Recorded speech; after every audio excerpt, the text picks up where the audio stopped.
Specific format.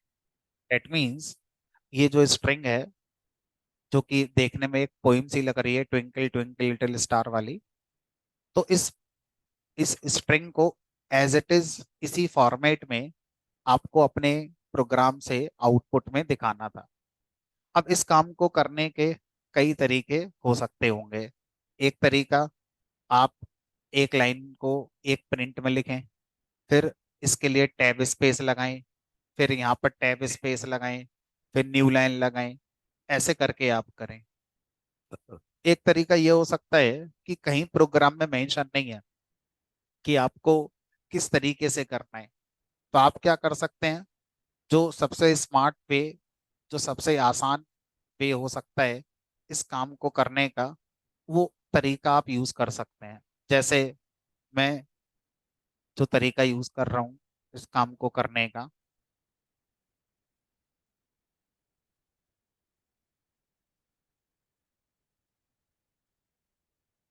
मैंने एक print लगाया, मल्टी लाइन स्ट्रिंग में मैंने इसको लिख दिया और इसको मैंने रन करा दिया। अब जहां जहां पर जो चीजें नहीं आई हैं, वहां वहां पर आप अपना चाहें तो प्रोग्राम में लिख दीजिए ऐसे करके।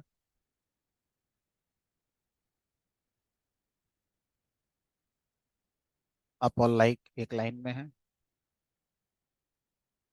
ट्विंकल और हाउ एक लाइन। तो इस तरह से भी आप अपना यूज कर सकते थे। ठीक है, तो जब प्रोग्राम में मेंशन नहीं है कि आपको कैसे लिखना है, तो आप ऐसे भी कर सकते थे। आप चाहो तो अलग अलग प्रिंट लगा सकते थे, इसके लिए अलग प्रिंट लगाते, इसके लिए अलग प्रिंट लगाते, स्लैश टी लगाते। मुझे लगा सबसे आसान तरीका होगा मल्टी लाइन स्ट्रिंग, और मल्टी लाइन स्ट्रिंग को हम लोग यहाँ पर इस तरह से लिख सकते हैं।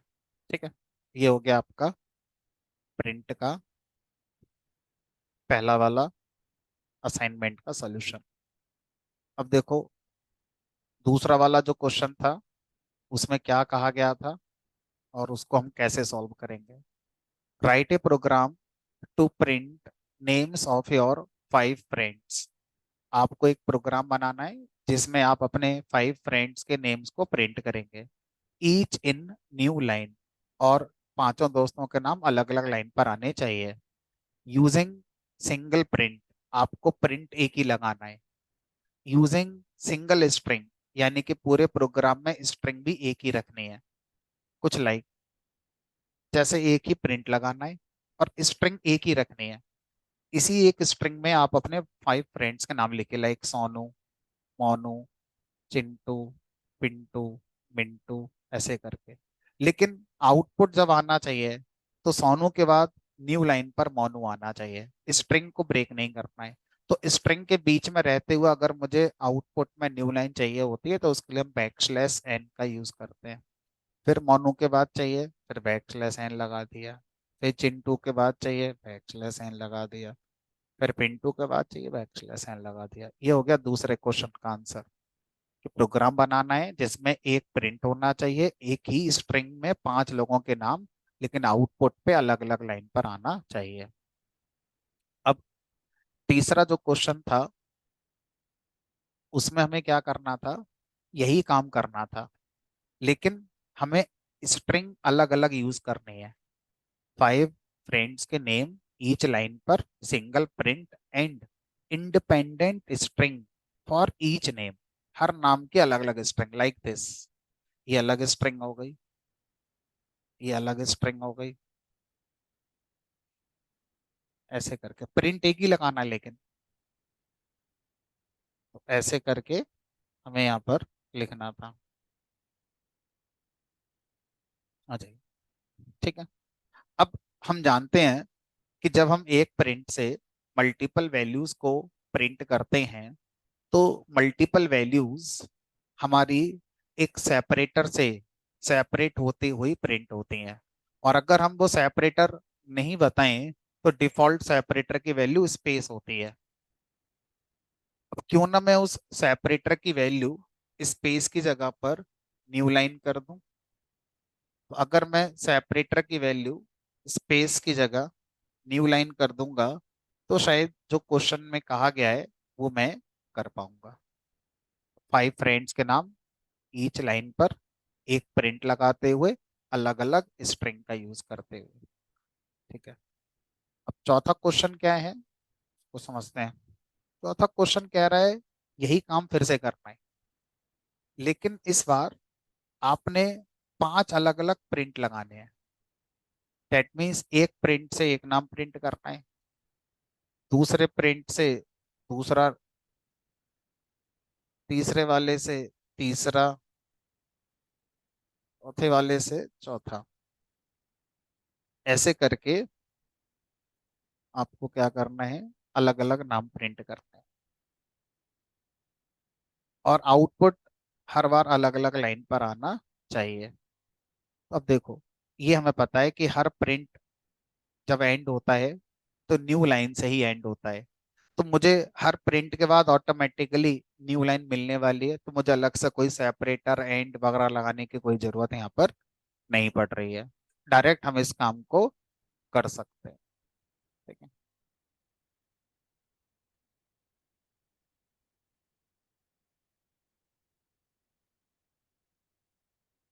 5वां और आखिरी।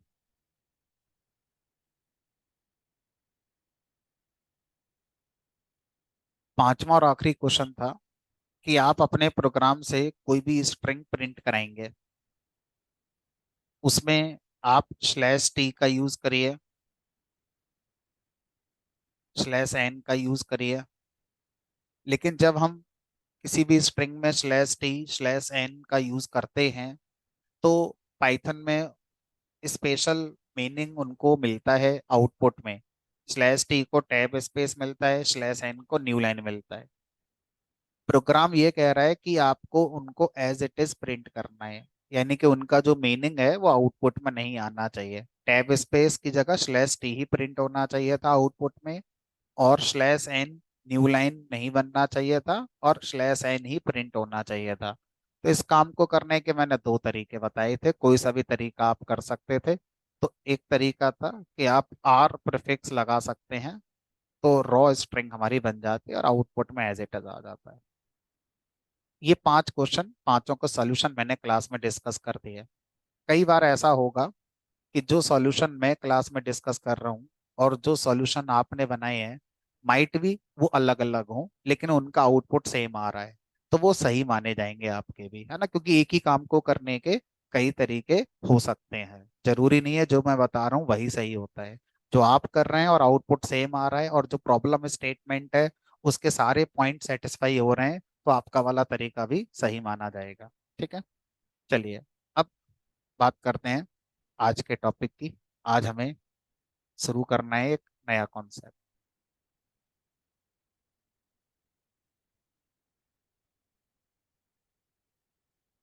हम लोग फंडामेंटल पढ़ रहे थे। फंडामेंटल में मैंने आपको दो चीजें करा दी थी। एक था करेक्टर सेट, और दूसरा कमेंट। दो चीजें मैंने आपको पढ़ाई थी। करेक्टर सेट का मतलब होता है कि हम किन किन करेक्टर्स का यूज करके प्रोग्राम को बना सकते हैं, या किन किन करेक्टर्स को हम आउटपुट में अपने दिखा सकते हैं। उस सेट को हम करेक्टर सेट कहते हैं। तो पाइथन यूनिकोड करेक्टर सेट को सपोर्ट करती है, और यूनिकोड करेक्टर सेट में अराउंड 1.5 लाख करेक्टर्स हमारे होते हैं।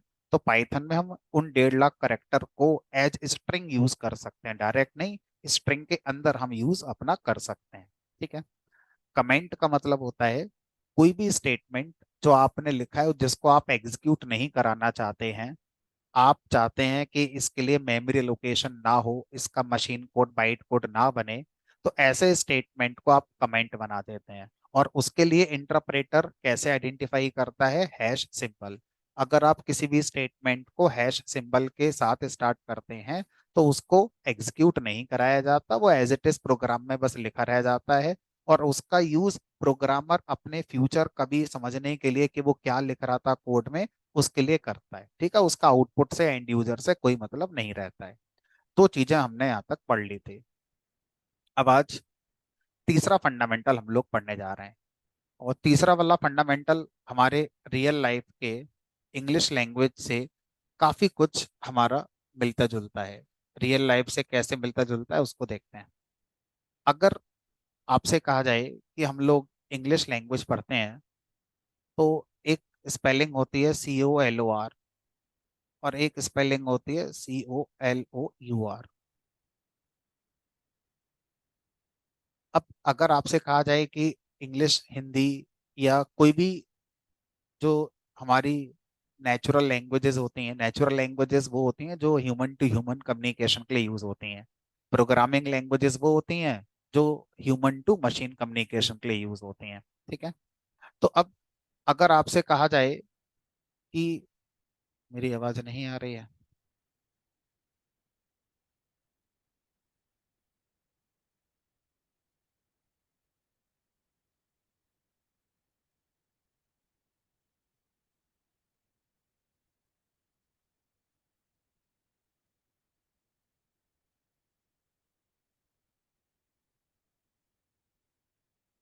तो अगर आपसे कहा जाए कि कलर और कलर, इन दोनों में से किसकी स्पेलिंग सही है, तो उससे पहले हमें ये समझना पड़ेगा कि वर्ल्ड वाइड इंग्लिश को जब बनाया गया होगा, तो इंग्लिश ऐसा तो है नहीं बिग बैंग थ्योरी के साथ बन गई होगी। ब्रह्मांड जब बना था तो हमारे आपके जैसे लोगों ने बनाई होगी।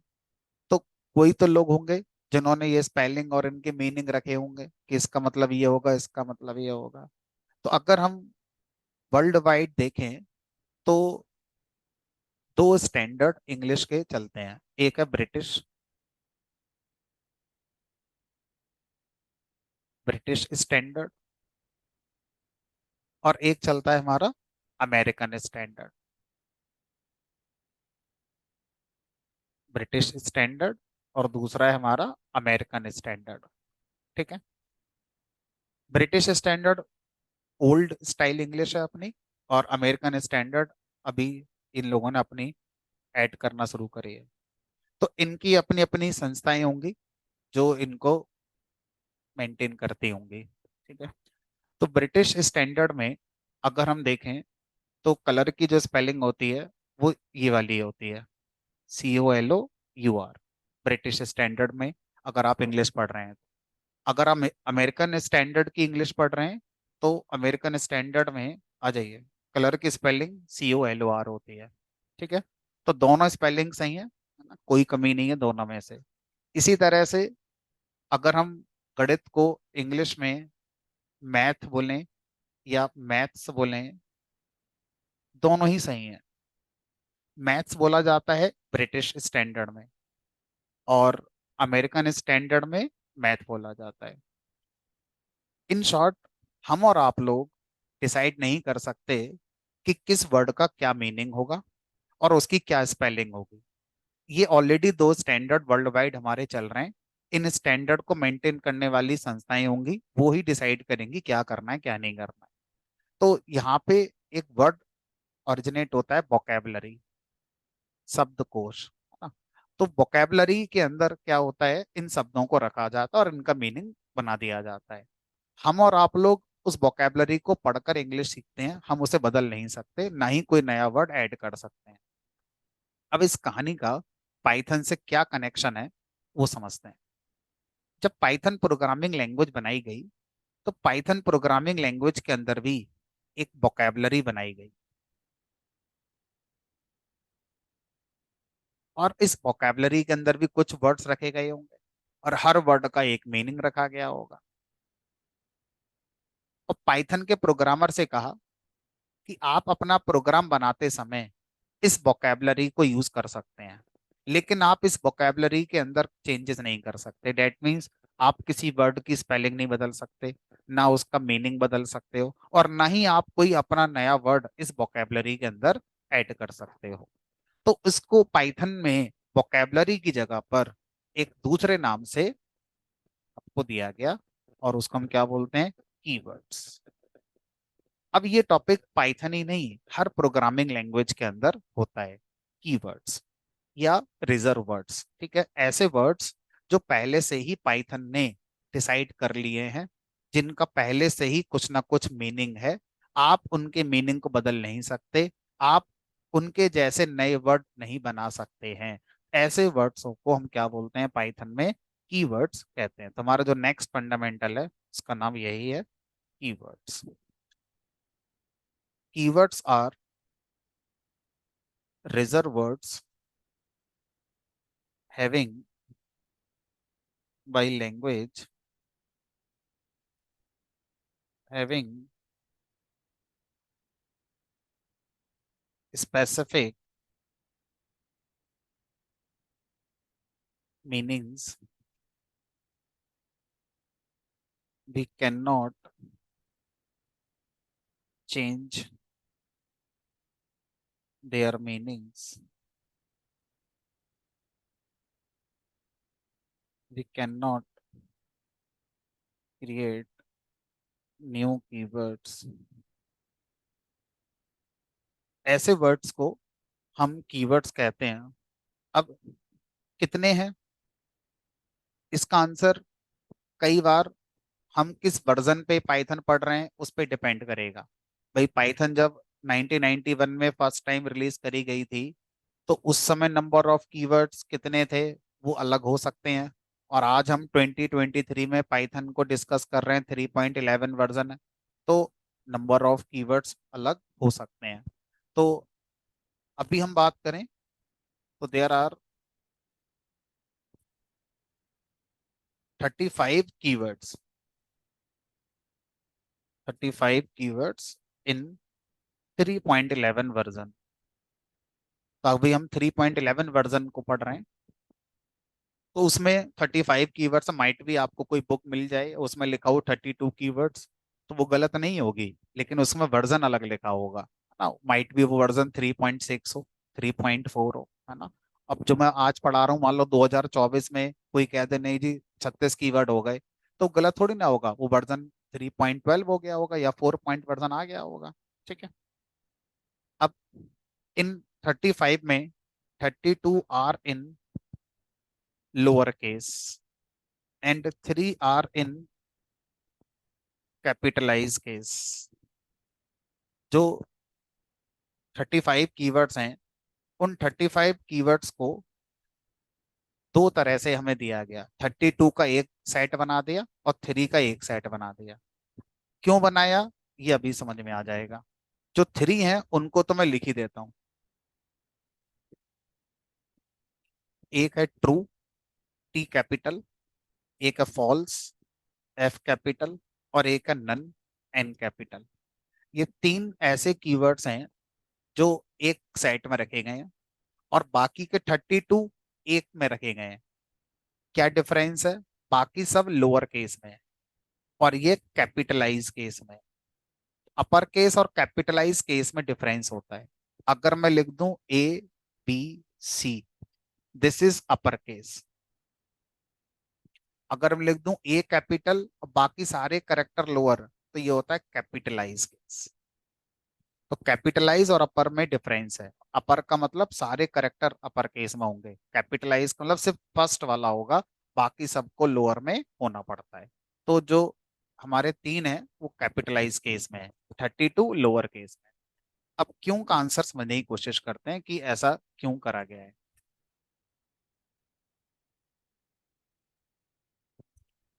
मैंने आपको पाइथन में कुछ वैल्यूज प्रिंट करने सिखाई थी, तो मैंने टेक्निकल नाम भी उनके दिए थे। जैसे हम इस तरह के किसी मैसेज को प्रिंट करते हैं, तो हम इसको स्ट्रिंग के नाम से जानते हैं कि भाई ये स्ट्रिंग है। अगर मैं ऐसा कुछ लिखता हूं तो इसको हम क्या बोलते हैं? इंटीजर। ऐसे नंबर जो बिना फ्रैक्शन के लिखे जाते हैं उनको इंटीजर कहते हैं। और ऐसे नंबर जिसमें मैं दशमलव लगा दूं उनको हम क्या बोलते हैं? फ्लोट कहते हैं। फिर इन तीनों को भी मैंने एक नाम दिया था डेटा टाइप, कि पाइथन में इनको डेटा टाइप कहते हैं, string data type, integer data type, float data type. अब जो तीन कीवर्ड हैं जिनको अलग दिया गया है, जिनको कैपिटलाइज केस बनाया गया है, वो वास्तव में डेटा टाइप को रिप्रेजेंट करते हैं। बाकी के 32 डेटा टाइप को रिप्रेजेंट नहीं करते हैं। तो वो तीन कौन कौन से हैं उनको देखते हैं। एक है ट्रू, मैंने लिखा TRUE, स्ट्रिंग में नहीं लिखना है, डायरेक्ट लिखना है। तो ट्रू एक वैल्यू होती है और इसका डेटा टाइप होता है बूलियन। इसी तरह से फॉल्स भी एक वैल्यू होती है और इसका डेटा टाइप भी क्या होता है, बूलियन। तो बूलियन डेटा टाइप हम कब यूज करते हैं, जब किसी भी ऑपरेशन का आउटकम दो ही स्टेट में आए, किसी भी रिजल्ट को हम दो ही स्टेट में दिखा पा रहे हो, तो उस केस में हम बुलियन टाइप का यूज कर सकते हैं, एक स्टेट को दिखाने के लिए ट्रू और उसकी दूसरी स्टेट को दिखाने के लिए फॉल्स। जैसे कोई नंबर इवन है नहीं, ट्रू, अगर है नहीं है तो फॉल्स, दूसरी कोई बात नहीं हो सकती। आप पास हो गए या फेल हो गए, ट्रू पास हो गए, फेल फॉल्स। तो जब किसी भी आउटकम को आप दो ही स्टेट में दिखाना चाहते हो, तीसरा कोई पॉसिबल स्टेट नहीं है उसका आउटकम का, तो उस केस में हम लोग बूलियन का यूज कर लेते हैं, ट्रू फॉल्स। दूसरा यूज जो बूलियन टाइप है उसका कहां पर होगा, जब आप सर्किट डिजाइनिंग करते हैं इलेक्ट्रॉनिक्स के लिए। कभी आपने एंड गेट, नॉर गेट, है ना, ये सब पढ़ा होगा, फिजिकल गेट्स जो होते हैं।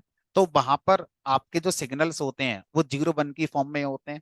तो 0 को क्या मान लेते हैं, फॉल्स, 1 को मान लेते हैं ट्रू। तो बूलियन एल्जेब्रा एक कॉन्सेप्ट होता है ना, जो कभी आपने सर्किट डिजाइनिंग में समझा होगा। अगर हम उसको पाइथन में इंप्लीमेंट करेंगे तो वहां भी हमें किसकी जरूरत पड़ती है, बूलियन की जरूरत पड़ती है, ट्रू फॉल्स की जरूरत पड़ती है। ठीक है, तो इनको हम प्रोग्राम में डायरेक्टली यूज कर सकते हैं।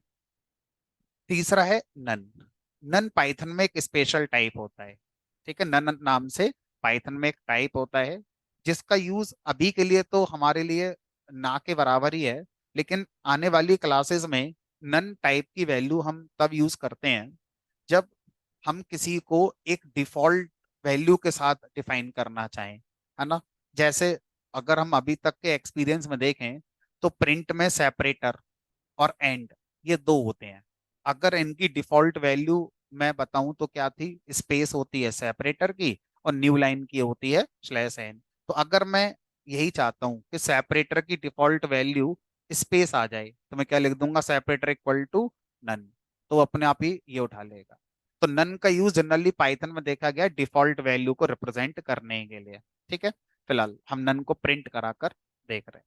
तो ये तीन वैल्यू ऐसी हैं जिनको हम यूज करते हैं और इनके लिए डेटा टाइप पाइथन में होते हैं। बाकी 32 डेटा टाइप को रिप्रेजेंट नहीं करते। जैसे एक कीवर्ड है जिसका नाम है इफ, अगर मैं इफ को प्रिंट कराऊंगा तो एरर आ जाएगी, क्योंकि if it is not a data type. If कोई वैल्यू नहीं होती, आप इसको इस तरह से यूज नहीं कर सकते जैसे वैल्यू यूज होती है, किसी और तरीके से आप यूज करेंगे, एरर आएगी। तो बाकी के जो 32 हैं वो किसी वैल्यू को रिप्रेजेंट नहीं कर पाएंगे। बस इसी बात को थोड़ा अलग करके जताने के लिए उन्होंने क्या करा, पहला लेटर कैपिटल कर दिया, जिससे कि आप थोड़ा आसानी से समझ पाए कि हाँ भाई ये तीन वैल्यूज हमारी इसलिए अलग हैं। ठीक है, अब अगर आपसे कहा जाए कि सर जो 32 हैं वो कौन कौन से हैं, कौन सा कीवर्ड का क्या मीनिंग है, किसकी स्पेलिंग क्या है, तो ऐसा करने के लिए पाइथन में हेल्प नाम का एक फंक्शन होता है। अभी तक हम लोग प्रिंट फंक्शन का यूज करते आ रहे हैं। प्रिंट फंक्शन का काम होता है आउटपुट में कुछ भी अगर प्रिंट करना चाहते हैं तो आप प्रिंट कर सकते हैं। हेल्प फंक्शन, हम दूसरा फंक्शन पढ़ रहे हैं। हेल्प फंक्शन का काम होता है पाइथन का जो डॉक्यूमेंटेशन है, डॉक्यूमेंटेशन मतलब वो बुक जो उन लोगों ने बनाई जिन लोगों ने पाइथन बनाई। अगर डॉक्यूमेंटेशन में से आप कुछ एक्सट्रैक्ट करके अपने प्रोग्राम में यूज करना चाहते हैं या कुछ दिखाना चाहते हैं, तो हेल्प फंक्शन के थ्रू ऐसा किया जा सकता है। आपको मैन्युअली डॉक्यूमेंटेशन वाली बुक ओपन करके पढ़ने की जरूरत नहीं है। तो जो डॉक्यूमेंटेशन है उसमें से अगर मुझे कुछ निकालना है तो हेल्प फंक्शन का हम यूज करते हैं। कैसे करते हैं वो हमें हर बार अलग अलग सीखना पड़ेगा। जैसे आज हम हेल्प फंक्शन का यूज करेंगे, स्ट्रिंग में लिखेंगे कीवर्ड्स। तो ये स्टेटमेंट क्या करेगा, पाइथन के डॉक्यूमेंटेशन से कीवर्ड्स की लिस्ट लाकर हमें दे देगा। ये सारी लिस्ट आ गई। थोड़ा मैं साइज अगर छोटा कर दूं तो ये सही से फॉर्मेट में भी आपको दिख जाएगा।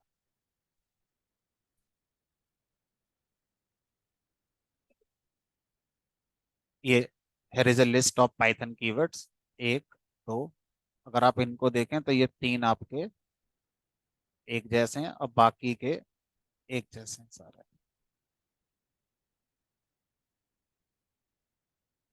अब इन्हें काउंट करो तो 1 2 3 4, चार तो कॉलम हो गए।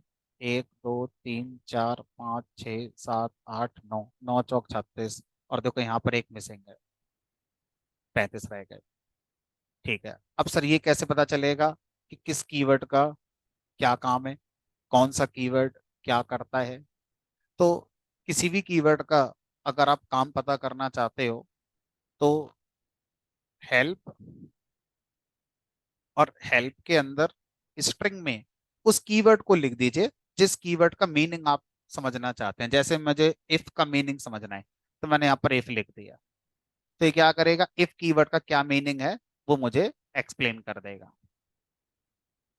The if statement is used for conditional execution. और आगे के उसके सिंटेक्स वगैरह लिखे हैं, और किसने ये बनाया था उस इंसान का नाम भी लिखा होगा आगे कहीं ना कहीं, है ना? ठीक है, चलो।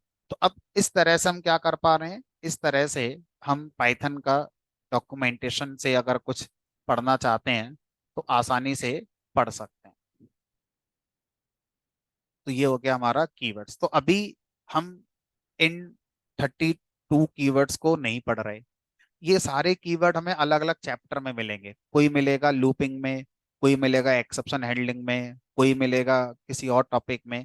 तो जब तक हमारी पाइथन खत्म होगी तब तक ये सारे कीवर्ड हमारे खत्म हो चुके होंगे। ठीक है, अब हमें एक नॉलेज है कि हाँ पाइथन में कीवर्ड जैसा टॉपिक होता है, ऐसे वर्ड्स जो पहले से पाइथन ने बनाकर दे रखे हैं हम उन्हें बदल नहीं सकते, उनको हम कीवर्ड्स के नाम से जानते हैं। ठीक है, अब शुरू करते हैं नेक्स्ट फंडामेंटल। अब उस नेक्स्ट फंडामेंटल की क्या जरूरत है वो देख। मान लीजिए मैं आपसे कहूं कि आप अपने प्रोग्राम में किसी स्टूडेंट का डेटा प्रिंट कराइए। जैसे किसी स्टूडेंट का रोल नंबर है फॉर एग्जांपल 21, किसी स्टूडेंट की एज है मान लीजिए 19, उसके मान लीजिए मार्क्स आए 67। ठीक है, और उसकी क्लास में रैंक आई 12। ठीक है सर, हो गया। हमने कहा हो गया। अब अभी इस बात को करे हुए हमें 1 या 2 मिनट हुआ होगा। थोड़ा 1 2 मिनट और गुजर जाने दो, फिर मैं आपसे पूछूंगा बताओ कौन सी चीज क्या थी, तो आप एक आधा तो भूल गए होगे।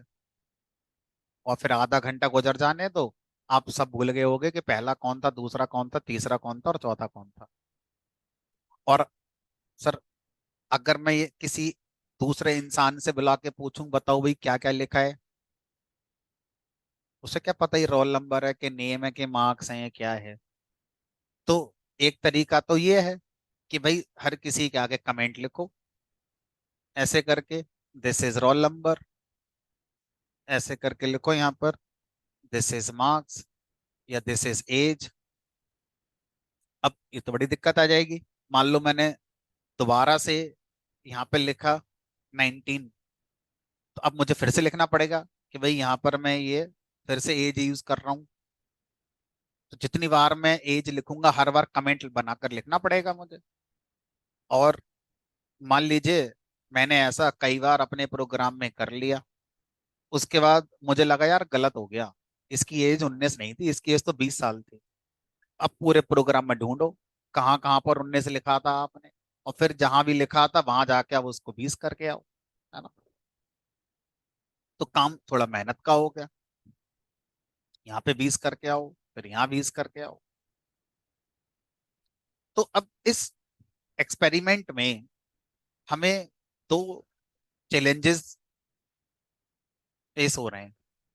पहला चैलेंज ये आ रहा है कि किसी भी वैल्यू को हम एक पहचान देना चाहते हैं, कमेंट नहीं, एक उसकी आइडेंटिटी बनाना चाहते हैं कि भाई ये एक रोल नंबर है, ये उसका एज है, ये उसका नाम है। और दूसरा प्रॉब्लम है कि अगर किसी भी एक वैल्यू को मैं अपने प्रोग्राम में कई बार यूज कर रहा हूं और अगर मुझसे कोई कह दे कि अब उसे बदल दो, तो प्रोग्राम में अब मैंने जितनी बार उसे यूज करा है, पहले प्रोग्राम में ढूंढो वो कहाँ कहाँ यूज हो रही थी। अभी तो चलो 6 लाइन का प्रोग्राम है, अगर ये 600 लाइन का प्रोग्राम होगा तो ढूंढने में बहुत टाइम लगेगा, फिर उसको अपडेट करो। अब ऐसा मुझसे डेली करवा रहे हो आप, तो बहुत टाइम लगेगा मेरा तो ये। तो यहाँ पर हमें एक सॉल्यूशन चाहिए, तो वो सॉल्यूशन दिया गया। और वो सॉल्यूशन का नाम होता है वेरिएबल। वेरिएबल टॉपिक क्या कहता है? मैं किसी भी वैल्यू के लिए पहचान होता हूँ। A variable is an identifier, a variable is a name given to a value. तो अगर हम, जैसे आपने कहा कि मैं किसी का रोल नंबर लिखूंगा 21, तो आप क्या करेंगे? 21 लिखेंगे, उसके पहले इक्वल टू सिंबल लगाएंगे, और इक्वल टू सिंबल से पहले इस वैल्यू को जो भी नाम देना चाहते हैं वो नाम आप यहाँ पर लिख देंगे। तो आपने लिख दिया रोल नंबर। अब जब किसी भी वेरिएबल का नाम देते हैं तो स्ट्रिंग नहीं लगाते हैं, ये नहीं। वेरिएबल बिना स्ट्रिंग के लिखा जाता है, तो स्ट्रिंग और वेरिएबल में यही डिफरेंस होगा। स्ट्रिंग डबल कोट्स में लिखी जाएगी, वेरिएबल बिना डबल कोट्स के लिखा जाएगा। तो इस लाइन का मतलब है कि आपने 21 को एक पहचान दे दी, और वो पहचान क्या हो गई? Roll number. अब आगे के प्रोग्राम में अगर आपको 21 रोल नंबर यूज करना है, तो आप उसके नाम से यूज करिए, आप उसको मत लिखिए, उसका जो नाम था उसका यूज करिए। अब ये रीडेबल हो गया कि भाई इस प्रोग्राम में किसी स्टूडेंट का रोल नंबर 21 है। ठीक है। और सर अगर मैं ऐसे लिख दूं तो अब ये स्ट्रिंग है, अब roll as it is print हो जाएगा। तो किसी भी वेरिएबल और स्ट्रिंग में यही डिफरेंस होगा। वेरिएबल होगा तो बिना डबल कोट्स के लिखा जाएगा, और अगर वो स्ट्रिंग है तो वो कोट्स के अंदर लिखी जाएगी, है ना? इस तरह से सर और बना दो वेरिएबल। जैसे आपने कहा था एज 19 है, तो एज नाम से बना दो वेरिएबल। अब आगे जब भी यूज करना है कर लो। अब मान लीजिए मुझे एक और वेरिएबल बनाना है, मार्क्स। मार्क्स वेरिएबल बना लो, मान लो ये 67 हो गए। और आपने कहा था मुझे फिर से एज प्रिंट करनी है, तो एक बार आपने एज वेरिएबल बना दिया तो उसी के थ्रू एज प्रिंट करो, बार बार थोड़ी लिखना है आपको। अब आपने कहा एज की वैल्यू ना 19 से 20 हो गई, 1 साल बढ़ गया, तो मुझे एक जगह चेंज करना है बस यहाँ पर, 20। अब पूरे प्रोग्राम में जहां भी मैंने एज वेरिएबल लगा रखा होगा उसकी वैल्यू क्या हो गई? 20। तो जो आप बार बार चेंज कर रहे थे और हर जगह जा जाकर चेंज करना पड़ रहा था, अब वो आपको नहीं करना पड़ेगा, काम आपका बहुत आसान हो गया। ठीक है। तो इस तरह से हम किसका यूज करते हैं? वेरिएबल का यूज करते हैं। तो वेरिएबल की अगर डेफिनेशन की बात करें, हम लिखेंगे a variable is a name or identifier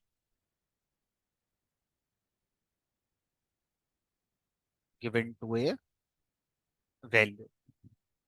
किसी भी वैल्यू को अगर हम एक पहचान देते हैं तो उस पहचान को ही वेरिएबल कहा जाता है।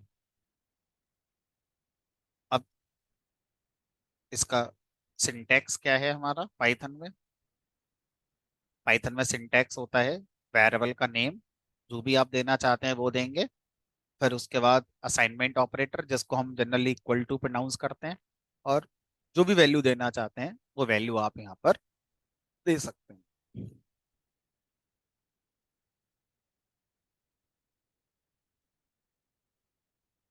अब वेरिएबल का नाम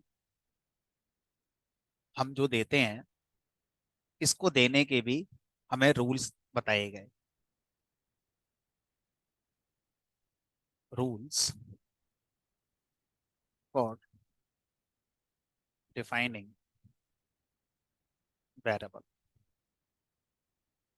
जैसे अब किसी का मन करा कि मैं एक वेरिएबल बनाऊंगा जिसका नाम रखूंगा इफ, और इसकी वैल्यू 10 कर देता हूँ। अब पाइथन इंटरप्रेटर क्या बोलेगा? यार इफ नाम से तो कीवर्ड होता है, और कीवर्ड का मीनिंग तो पहले से ही होगा। तो आप उसका मीनिंग 10 कैसे कर सकते हो? मतलब आप उसका मीनिंग बदलने की कोशिश कर रहे हो, ये तो नहीं हो सकता। तो रूल बना दिया गया कि कोई भी कीवर्ड वेरिएबल नहीं बन सकता। कीवर्ड का नाम वेरिएबल में आ सकता है, लेकिन एग्जैक्ट कीवर्ड को आप वेरिएबल नहीं बना सकते, और अगर आपने बना दिया तो you will get syntax error. और सिंटैक्स एरर कि भाई ये कीवर्ड आप अपना नहीं बना सकते। ठीक है, एक काम करते हैं, इनको मैं कमेंट करता हुआ चल रहा हूँ ताकि उस पॉइंट पर ही मैं सीधा हूँ जहां पर हमारी एरर होगी।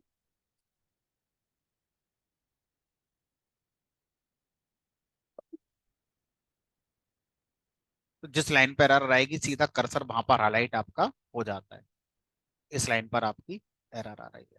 ठीक है, इफ को कीवर्ड आप नहीं बना सकते, तो पहला रूल हमारा यही हुआ।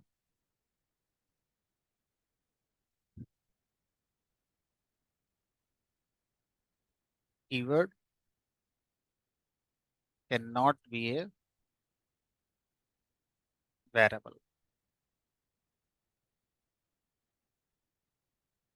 दूसरा रूल क्या कहता है?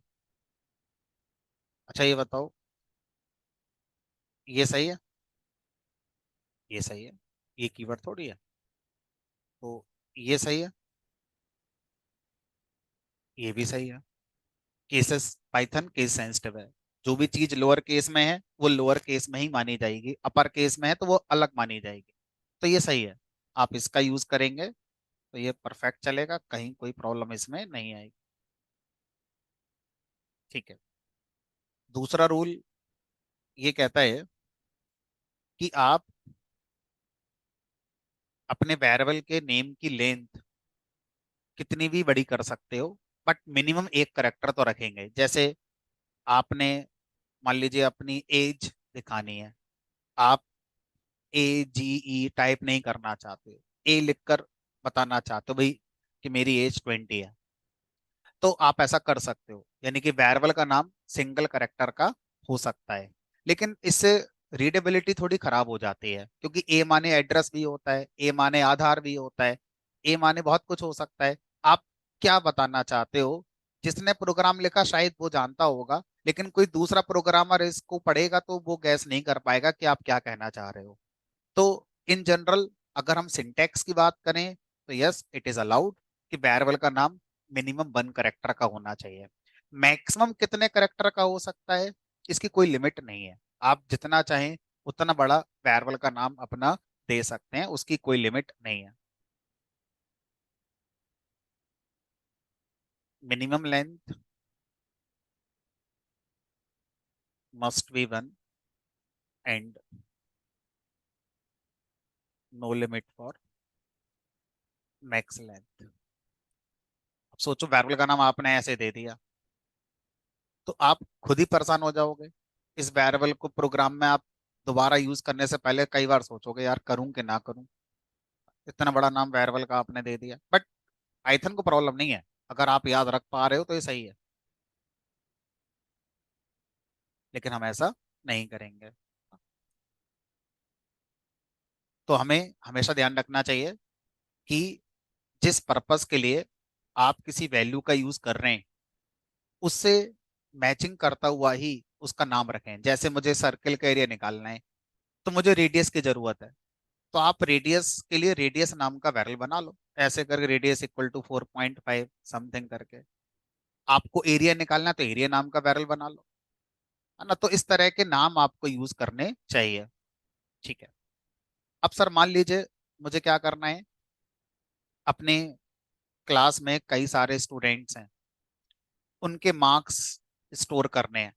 तो मैंने क्या करा, मार्क्स नाम का वेरिएबल बनाया, 45.6 कर दिया। अब एक और स्टूडेंट है और उसके भी मार्क्स ही स्टोर करने हैं मुझे। तो अब आपने कहा था मैचिंग बनाना है, तो मैचिंग एक ही तो बना लोगे, कितने बना लोगे? 67.8। अब एक क्लास में 30 स्टूडेंट्स हैं और सबके मार्क्स ही स्टोर करने हैं, तो 30 वेरिएबल बनाने हैं और मैचिंग बनाने हैं ताकि पढ़ने वाले को समझ में आ जाए कि ये सारे मार्क्स ही हैं। तो सेम नेम के तो नहीं बना पाओगे, तो उसके लिए क्या बताया गया, आप डिजिट का यूज कर सकते हैं। Marks of first student, marks of second student. तो इस तरह से वेरिएबल के नाम में डिजिट अलाउड हैं, लेकिन डिजिट से स्टार्ट नहीं कर सकते। यानी कि ये दोनों सही हैं, कोई प्रॉब्लम नहीं आएगी।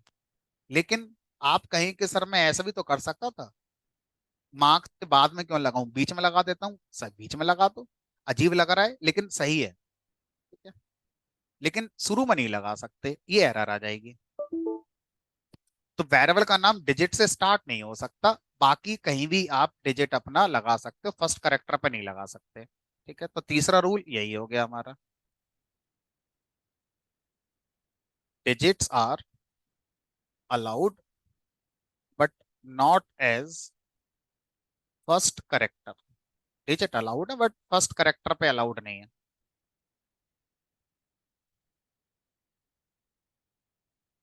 चौथा, मान लीजिए मैंने क्या करना है, डेट ऑफ बर्थ को रिप्रेजेंट करना है। ठीक है, तो डेट ऑफ बर्थ के लिए मैंने लिख दिया डेट ऑफ बर्थ। तो अब इस वेरिएबल में मैंने यहाँ पर लिख दिया मान लीजिए 1980, है ना।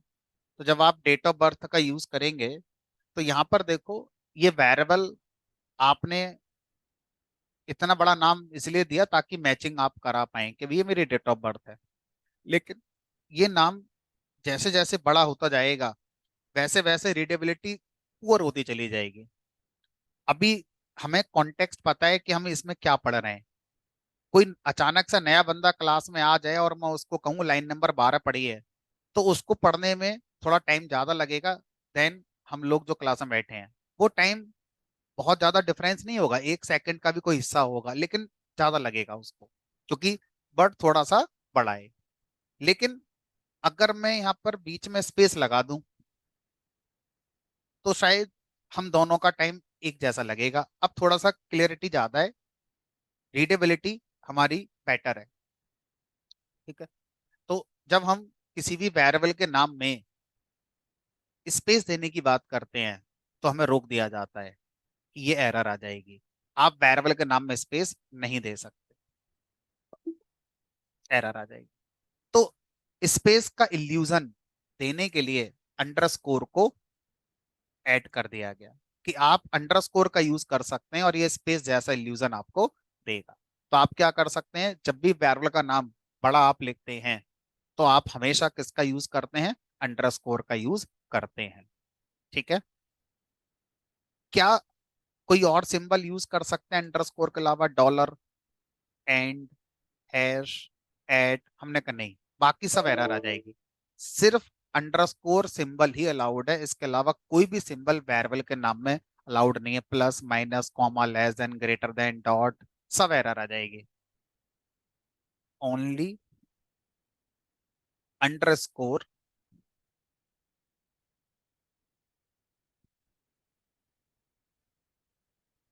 Symbol is allowed.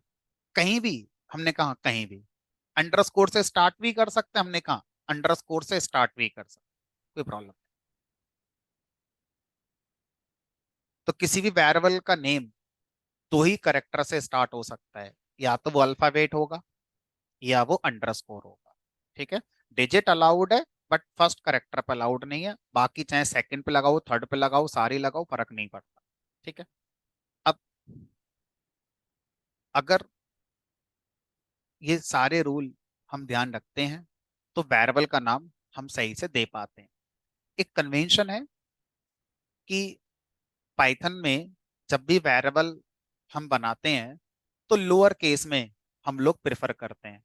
Upper case में अगर हम किसी वेरिएबल को बनाते हैं तो हम ये बताने की कोशिश कर रहे हैं कि भाई इसमें जो वैल्यू एक बार आ गई है वो कभी बदलती नहीं है। ठीक है, तो हम ऐसे वेरिएबल को कैसे लिखते हैं, कैप्स में लिखते हैं। इन जनरल कोई भी वेरिएबल को हम लोअर केस में डिफाइन करते हैं। तो ये रूल तो नहीं है, जस्ट एक कन्वेंशन है, रूल तो ये बस इतने ही है। ठीक है, अभी मैंने क्या बात बोली इसको मैं अभी आपको समझाता हूँ।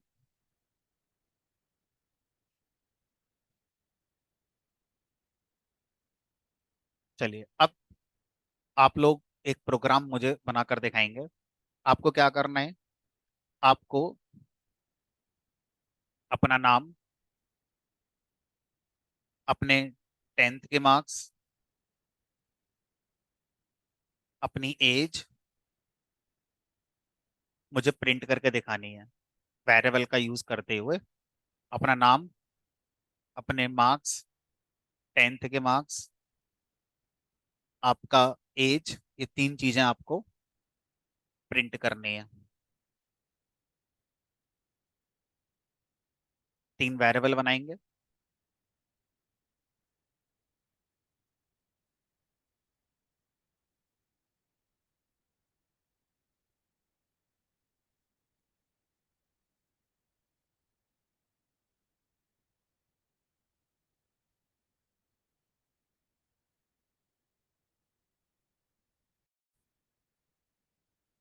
तो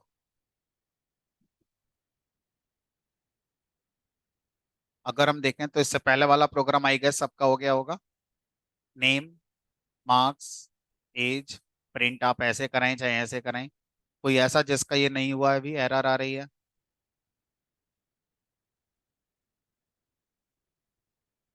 आपकी एरर आ रही है?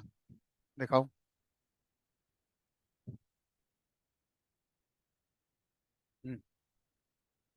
इक्वल टू सिंबल लगाना है ना, आप डैश लगा रहे हो, देखो। Name equal to, equal to ये वाला है, ये। Age equal to, marks equal to. Save करके अब रन कराओ। रन पे जाओ, कराओ रन। अब आ गया। ठीक है। और किसी की एरर? ये भी लिख सकते हो, लेकिन ये वेरिएबल नहीं आएंगे ना, एज इट इज प्रिंट हो जाएगा। स्ट्रिंग के अंदर आप जो भी लिखते हैं वो आपका एज इट इज प्रिंट होता है, वो वेरिएबल नहीं माना जाता। ठीक है। चलो, अब मान लीजिए आपसे कहा जाए कि हमारे टॉपिक का नाम है वेरिएबल।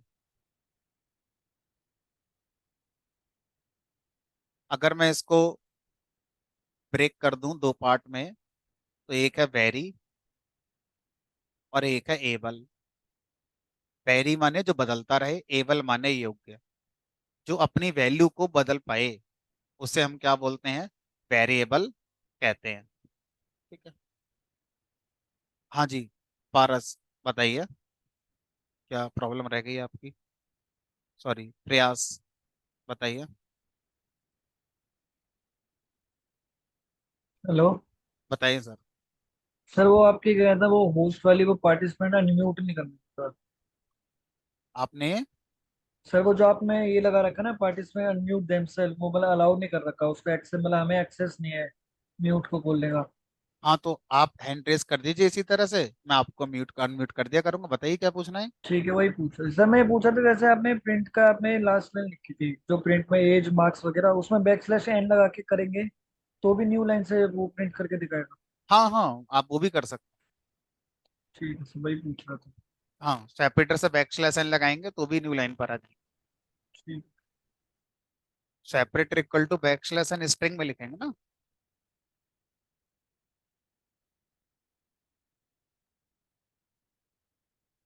किसका नहीं आया, दिखाओ। सेपरेटर से बैक स्लैश एन, तीन वैल्यू लिखी होंगी। पहली वैल्यू कॉमा, दूसरी वैल्यू कॉमा, तीसरी वैल्यू। उससे क्या फर्क पड़ता है?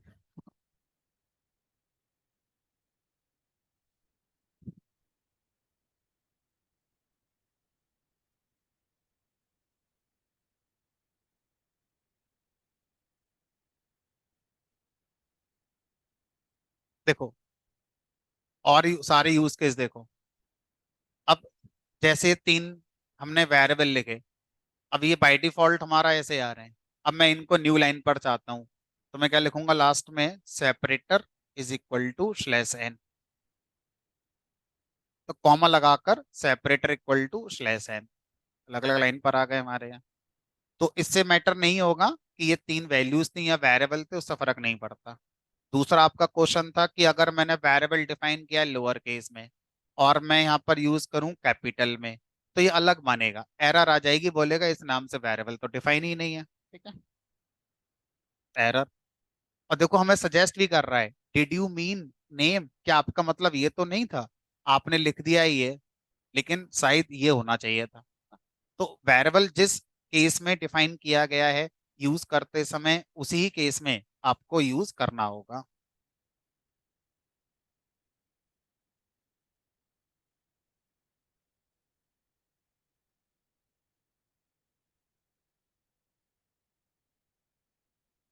अब देखो,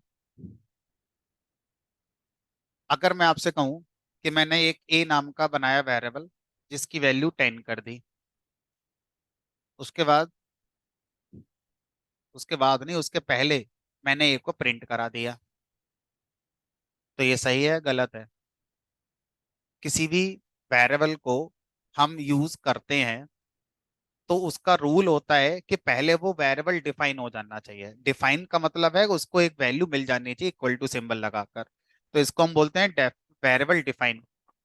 अभी जब हम इंटरप्रेटर से बात करेंगे और इंटरप्रेटर से कहेंगे कि भाई इस प्रोग्राम को रन कराओ, तो इंटरप्रेटर हमारे प्रोग्राम को टॉप टू बॉटम रन कराता है, टॉप टू बॉटम, और सीक्वेंशली चलाता है, क्रम से चलाता है, जंप नहीं करता। ठीक है?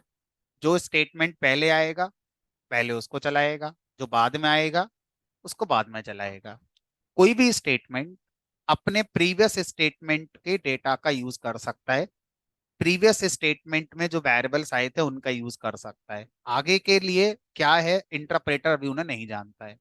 तो जब इंटरप्रेटर इस लाइन नंबर 1 पे चला रहा होगा तो उस समय तक ए वेरिएबल तो उसे मिला ही नहीं है, तो वो ए वेरिएबल को आगे के प्रोग्राम में ढूंढने नहीं जाएगा।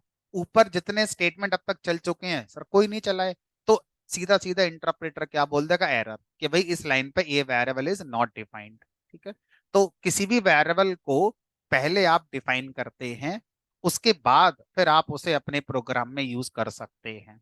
ठीक है? इसीलिए ये हमारी क्या आ जाएगी, एरर आ जाएगी। मैं यहाँ पर कमेंट करके लिख भी देता हूँ, एरर। अब मान लीजिए मैंने ए वेरिएबल को डिफाइन कर दिया, उसकी वैल्यू 10 कर दी, उसके बाद मैंने इसको प्रिंट कर दिया ए। क्या मैं इसकी वैल्यू आगे के स्टेटमेंट के लिए बदल सकता हूं? Answer is yes. यही इसका नाम है वेरिएबल जो अपनी वैल्यू को बदल पाए। ए इक्वल टू मैंने 20 कर दिया, फिर मैंने यहाँ पर प्रिंट कर दिया।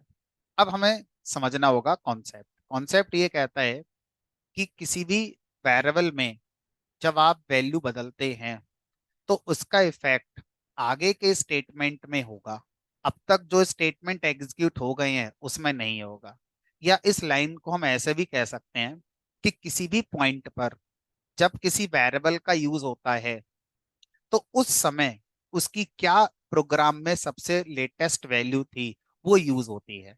तो जिस समय लाइन नंबर 3 का एग्जीक्यूशन इंटरप्रेटर कर रहा होगा उस समय ए की सबसे अपडेटेड वैल्यू 10 है, और जिस समय लाइन नंबर 6 का एग्जीक्यूशन इंटरप्रेटर कर रहा होगा ए वेरिएबल की सबसे लेटेस्ट वैल्यू क्या है, हमारी 20 है। तो यहाँ पर 10 प्रिंट होगा और यहाँ पर आपका 20 प्रिंट होगा। ठीक है? अच्छा, अगर मैं ऐसे लिख दूं तो क्या होगा? यहाँ पर ए की वैल्यू क्या आएगी, 10 या 20? क्योंकि इस बार इसको वेरिएबल माना ही नहीं जाएगा। क्या माना जाएगा? इसको स्ट्रिंग माना जाएगा। अच्छा ठीक है, तो मैंने यहाँ पर लिख दिया ऐसे करके बी।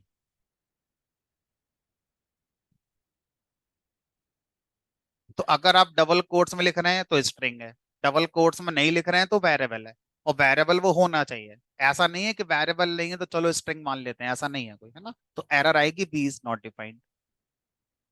तो किसी भी वेरिएबल को आप यूज तभी कर सकते हैं जब आपने पहले उसे डिफाइन कर रखा हो, उससे पहले नहीं कर पाएंगे। तो इस तरह से एक वेरिएबल की वैल्यू को हम प्रोग्राम में कितनी बार अपडेट कर सकते हैं, कोई लिमिट नहीं है। सर किस टाइप की बदल सकते हैं? जैसे पहली बार ए 10 है इंटीजर, अगली बार हमने ए बदल दिया 20, वो भी इंटीजर, तो ऐसा कर सकते हैं। तीसरी बार हम इसकी वैल्यू स्ट्रिंग कर दें, हमने कहा आप ऐसा कर सकते हो, कोई रोक टोक नहीं है। अगली बार आप इसकी वैल्यू फ्लोट करना चाहो फ्लोट कर सकते हो। तो पाइथन में किसी भी वेरिएबल की वैल्यू एक प्रोग्राम में आप कितनी बार भी बदल सकते हो, कोई रोक टोक नहीं होती। इवन किसी भी टाइप की बदल सकते हो, इसके लिए भी कोई रोक टोक नहीं होती। कुछ प्रोग्रामिंग लैंग्वेजेस में ये रोक टोक लगी हुई है कि आप बदल तो सकते हैं लेकिन टाइप नहीं बदल सकते। एक बार आपने जिस टाइप की वैल्यू दे दी पहली बार, तो आप बदलो, लेकिन उसी टाइप की बदलो, टाइप नहीं बदल सकते। लेकिन पाइथन में आप किसी भी वैल्यू को बदलते समय उसी वेरिएबल में टाइप भी बदल सकते हैं। ठीक है, कोई प्रॉब्लम यहाँ पर नहीं आ रही है। चलिए, अब आप एक प्रोग्राम बनाकर दिखाइए, और उस प्रोग्राम में आप क्या करेंगे, एक वेरिएबल बनाइए क्लास, और उस क्लास में आपके कितने मार्क्स आए थे मार्क्स वेरिएबल बनाएंगे। फिर क्लास बदल दीजिए अपनी, मतलब पहले 10th क्लास 10th के मार्क्स, फिर 12th क्लास 12th के मार्क्स, फिर ग्रेजुएशन ग्रेजुएशन के मार्क्स। तो दो ही वेरिएबल पूरे प्रोग्राम में यूज होने हैं, और यही दो वेरिएबल आपके 10 12th और ग्रेजुएशन के बारे में बताएंगे।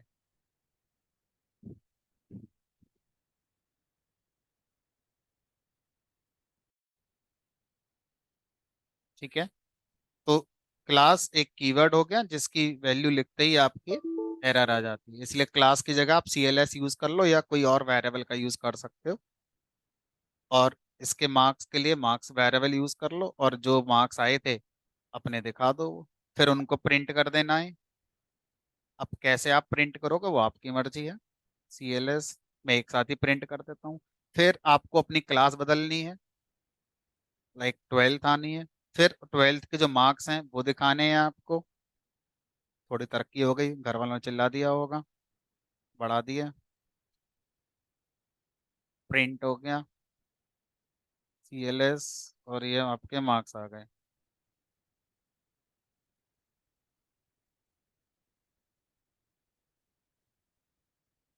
उसके बाद ग्रेजुएशन, ग्रेजुएशन को स्ट्रिंग में लिख देना।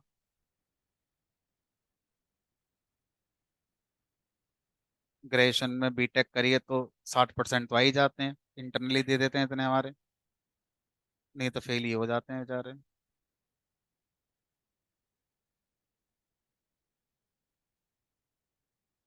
चलो, मतलब काइंड ऑफ इस तरह से हमें समझना।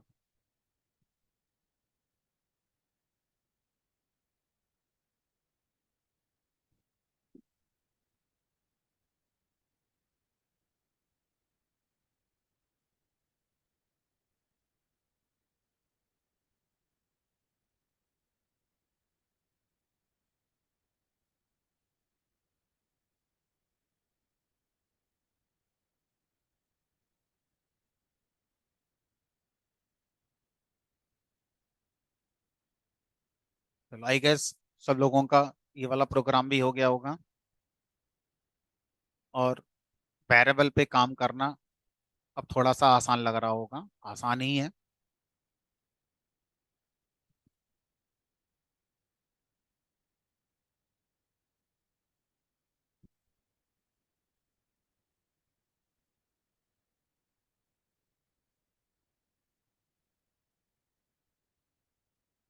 अब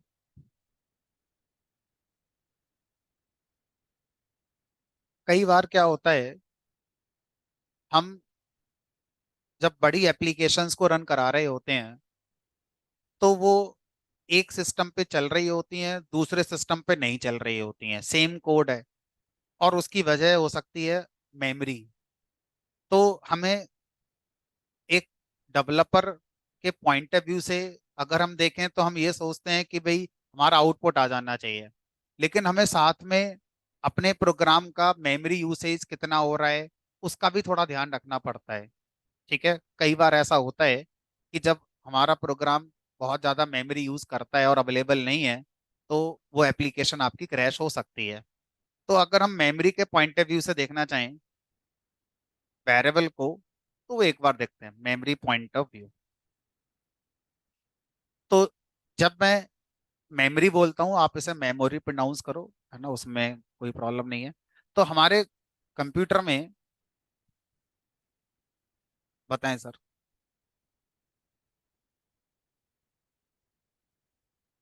आपने हैंड रेज किया था, अनम्यूट कीजिए, बताइए क्या पूछना है। सर मैं ये पूछ रहा था जो कलर कॉम्बिनेशन है, जैसे रेड हो रहा है ग्रीन हो रहा है, अभी आपने बोला कलर ऑरेंज होगा तो वेरिएबल है, तो ऐसे कौन कौन से कलर एक बार लिखा दीजिए तो हमको इजी हो जाएगा समझने में सर। नहीं नहीं नहीं, देखो ये कलर कॉम्बिनेशन स्टैंडर्ड नहीं है, बिकॉज ओ, अभी हम जो एडिटर यूज कर रहे हैं डेट इज आइडल एडिटर। आप आगे ओके। जाकर VS कोड यूज करेंगे, वहां पर अलग है। आप फिर आगे जाएंगे, जुपिटर एनाकोंडा यूज करेंगे, वहां पर कुछ और है। और आप जिस कंपनी में काम कर रहे होंगे उनका अपना ही कोई अलग टूल होगा, और वहां पर कुछ अलग ही कॉम्बिनेशन होगा। ठीक है। तो अच्छा उसका अच्छा। कोई स्टैंडर्ड नहीं है, वो पाइथन का कोई पार्ट नहीं है, ये जस्ट आइडल एडिटर है। तो वहां पर हम इस बात का थोड़ा ध्यान रख सकते हैं बिगिनिंग में, है ना। अच्छा अच्छा। Okay, thank. चलिए, बाकी कलर के लिए मैं आपको आइडल में बता देता हूँ। जब आप यहाँ जाते हैं ऑप्शन में, कॉन्फ़िगर आइडल में जाएंगे, तो यहाँ पर देखो ऑप्शन आता है हाईलाइट करने का। तो हर किसी का ऑप्शन है चूज कलर फॉर, किसके लिए आप कलर चूज करना चाहते हैं। तो यहाँ से आप सब बदल भी सकते हैं, जो डिफॉल्ट आ रहा है वो तो ये है, आप जाके सब बदल भी सकते हैं, ठीक है। बट हमें उसमें नहीं जाना, बिकॉज वो पाइथन का पार्ट नहीं है। चलिए, तो अब हम मेमोरी के पॉइंट ऑफ व्यू से एक बार वेरिएबल को और समझने की कोशिश करते हैं। देखो, ये हमारा लैपटॉप हो गया या डेस्कटॉप हो गया। जब हम मेमोरी की बात करते हैं तो हमारे पास मोटी मोटी दो तरह की मेमोरी है। हार्ड डिस्क, जिसको आप SSD भी आप कहने लगे हैं, और दूसरी होती है हमारी रैम। बाकी और बहुत सारी कैश मेमोरी वगैरह होती हैं, फिलहाल हम दो की बात करते हैं। और ये हमारा है CPU, जो मदरबोर्ड में प्रोसेसर होता है उसके अंदर होता है CPU। ठीक है। ये है हम और आप लोग। हम और आप लोगों ने कोई भी फाइल बनाई, कोई फोल्डर बनाया, तो जो C drive, D drive, E drive, pen drive, floppy drive, जो सभी आते हैं, वो हार्ड डिस्क का पार्ट आपका बनते हैं। तो जो भी आप फाइल फोल्डर बना रहे हो, वो फाइल फोल्डर सब आपकी हार्ड डिस्क में बनते हैं। अब एक यूजर हार्ड डिस्क से ही बात करता है, क्योंकि आप C ड्राइव, D ड्राइव में ही जाते हो। लेकिन CPU हार्ड डिस्क से बात नहीं करता। क्यों नहीं करता? सोचो, अगर मेरा सिस्टम बूट हुआ, तो बूट होते ही अगर CPU हार्ड डिस्क को एक्सेस कर ले, तो फिर तो वो 1 GB, 2 TB, 1 TB के हार्ड डिस्क है मेरी, सारी फाइलें चलाना शुरू कर देगा। ऐसा थोड़ी होगा। तो इसका मतलब CPU को हार्ड डिस्क से कनेक्ट नहीं कराया गया है। क्योंकि अगर ऐसा करा दिया जाता, तो सिस्टम चलते ही सब कुछ चलना शुरू, सारी फाइलें चलनी शुरू हमारी हो जाती। तो फिर अब CPU से क्या बोला गया, भाई आप उन्हीं फाइलों को चलाएंगे जो रैम के अंदर आएंगी। तो अब आप जिस फाइल को चलाना चाहते हैं, उसको रैम में लेकर आते हैं। फिर रैम के अंदर सर आप बोलोगे, सर अब पता नहीं कब से चला रहे हैं हम लैपटॉप, हमने तो कभी लेके नहीं गए रैम के अंदर। तो आप जब डबल क्लिक करते हैं किसी फाइल पर, तो डबल क्लिक करना ही एक तरीका है किसी भी फाइल की रैम में कॉपी क्रिएट करना। या जब आप कोई कमांड इशू करते हैं, तो कई तरीके हैं जो जाने अनजाने में आप यूज करते रहते हैं अपनी फाइलों को रैम तक पहुंचाने के लिए। फिर रैम के अंदर आपकी कोई ड्राइव नहीं होती, रैम में कोई फाइल फोल्डर नहीं होता। रैम के अंदर आपके क्या होते हैं, एड्रेस होते हैं। किसी एड्रेस पर रैम में वो फाइल लोड हो जाती है, और उस एड्रेस को CPU को बता दिया जाता है। CPU आता है, उस एड्रेस पे जो डेटा रखा है उसको लेके जाता है और एग्जीक्यूट कर देता है। और उसके बाद जैसे ही वो काम खत्म हो जाता है, उस एड्रेस पे जो डेटा रखा था, जो भी फाइल रखी थी, उसको वहां से हटा दिया जाता है। तो रैम के अंदर कोई भी फाइल आती है CPU से रन होने के लिए, और वो रैम में तब तक रहती है जब तक कि उसका एग्जीक्यूशन नहीं हो जाता। जैसे उसका एग्जीक्यूशन हो जाएगा, रैम से उसको हटा दिया जाएगा। क्योंकि मेरी रैम तो 4 GB है। अब 4 GB रैम में कितना डेटा आप रख लोगे, उतना ही चल पाएगा। उससे ज्यादा चलाओगे तो सिस्टम हैंग हो जाता है। क्यों हो जाता है? जगह ही नहीं है रैम के अंदर, इतनी है। पहले एक काम तो होने दो, उसे जाने दो, फिर दूसरा आएगा, तब चलेगा हमारा। ठीक है। तो यहाँ तक की कहानी हमारी समझ में आ गई। अब एक प्रोग्राम लिखते हैं। मैंने लिखा है यहाँ पर, मान लीजिए A = 10। बस इतना लिखा एक प्रोग्राम में। अभी इस प्रोग्राम को देखूं तो मैंने इसको एक F ड्राइव के अंदर किसी फोल्डर में मैंने इस प्रोग्राम को सेव किया हुआ है। प्रोग्राम का नाम है P31.py। तो इस समय ये जो प्रोग्राम है, ये हार्ड डिस्क में पड़ा हुआ है। अब मैं जैसे ही रन पे माउस लेके जाता हूँ और रन मॉड्यूल पे क्लिक करता हूँ, वैसे ही बिहाइंड द सीन इस प्रोग्राम की एक कॉपी रैम में बना दी जाती है। और रैम के अंदर इस प्रोग्राम का एग्जीक्यूशन CPU करता है। और जैसे ही एग्जीक्यूशन कंप्लीट हो जाएगा रैम से इसकी कॉपी हटा दी जाएगी। ठीक है, अगर मैं इसमें कुछ ए को बनाकर प्रिंट करके देखूं तो ऐसे करके जैसे ही प्रोग्राम खत्म हुआ वैसे ही रैम से इस कॉपी हट भी गई, रैम में है भी नहीं, अब चला गया। तो यानी कि 1 सेकंड से भी कम टाइम के लिए ये प्रोग्राम रैम के अंदर मेरा आया होगा। जब तक ये चलता तब तक ये रैम में पड़ा रहता, जैसे ही खत्म हो गया रैम से हट गई, लेकिन हार्ड डिस्क में पड़ा हुआ है, परमानेंट पड़ा हुआ है एफ ड्राइव के अंदर जहां रखा है आपने। अब मैं इस पिक्चर में से रैम को बाहर निकाल रहा हूं।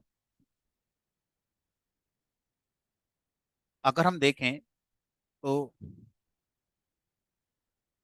जब हम memory point of view programming में समझते हैं तो हम रैम की बात कर रहे होते हैं, हार्ड डिस्क की बात नहीं कर रहे होते। प्रोग्रामिंग के कॉन्टेक्स्ट में सिर्फ मेमोरी शब्द का मतलब रैम मेमोरी से होता है, हार्ड डिस्क से नहीं होता है। ठीक है, अब जब हम यहाँ पर आते हैं रैम के अंदर, तो रैम में छोटे छोटे इस तरह से सेल्स बने होते हैं।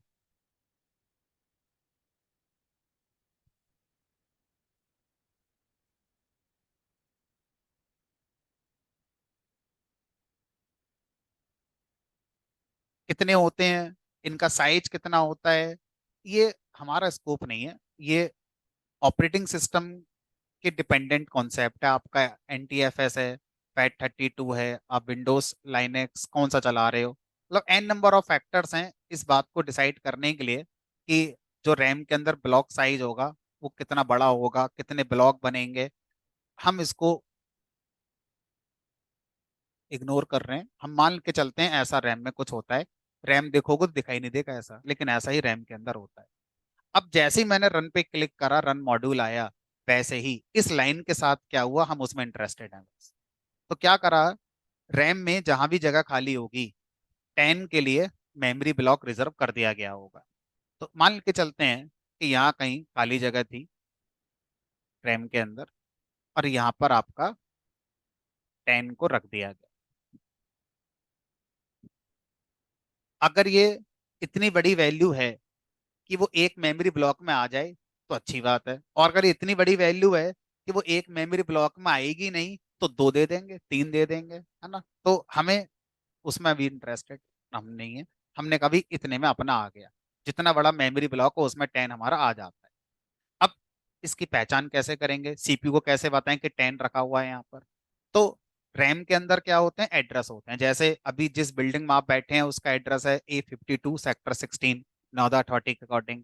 तो उसी तरह से ऑपरेटिंग सिस्टम क्या करता है, हमारी रैम में एड्रेसिंग करता है ना। और वो एड्रेस कितना बड़ा होगा कितना छोटा होगा हमें नहीं पता, हम एक आसान सा एज्यूम कर लेते हैं कि मान लीजिए वो एड्रेस इसका हो गया 1000, जस्ट फॉर अंडरस्टैंडिंग कि ये 1000वां ब्लॉक है रैम का, वहां पर हमारा 10 को रख दिया गया है।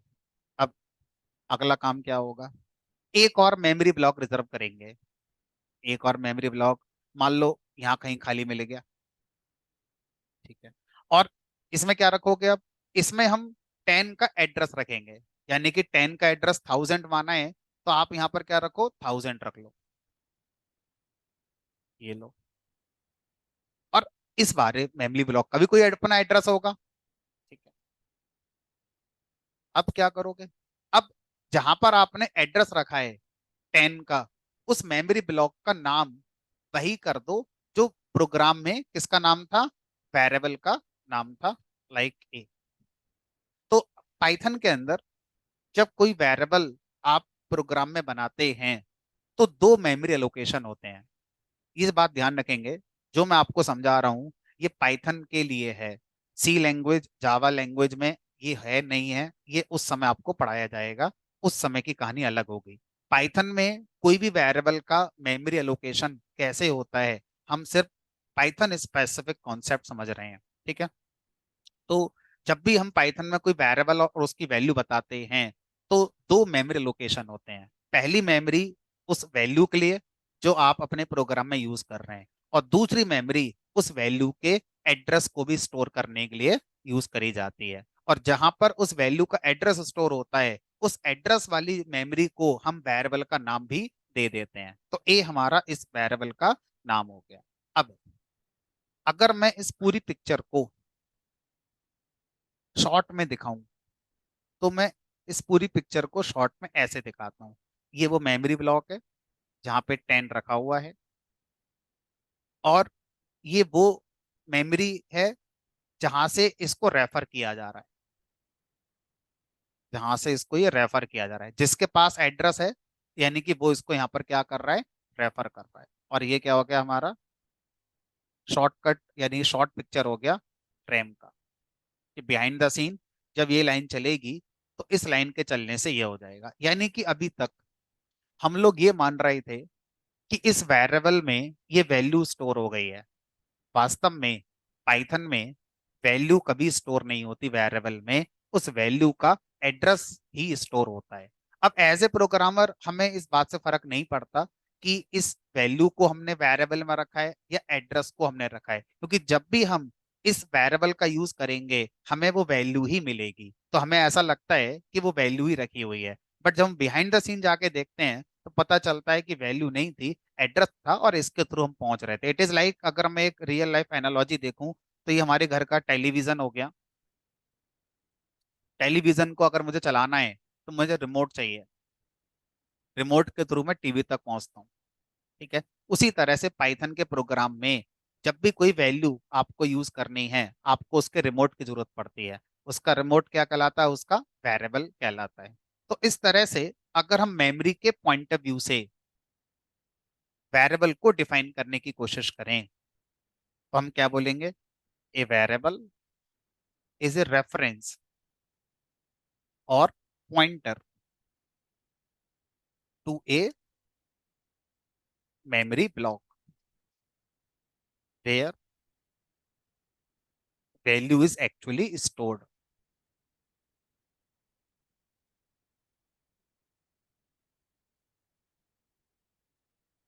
ठीक है, तो अगर हम मेमोरी के पॉइंट ऑफ व्यू से सीखें तो वेरिएबल एज ए रेफरेंस और variable as a pointer to a memory block where value is actually stored.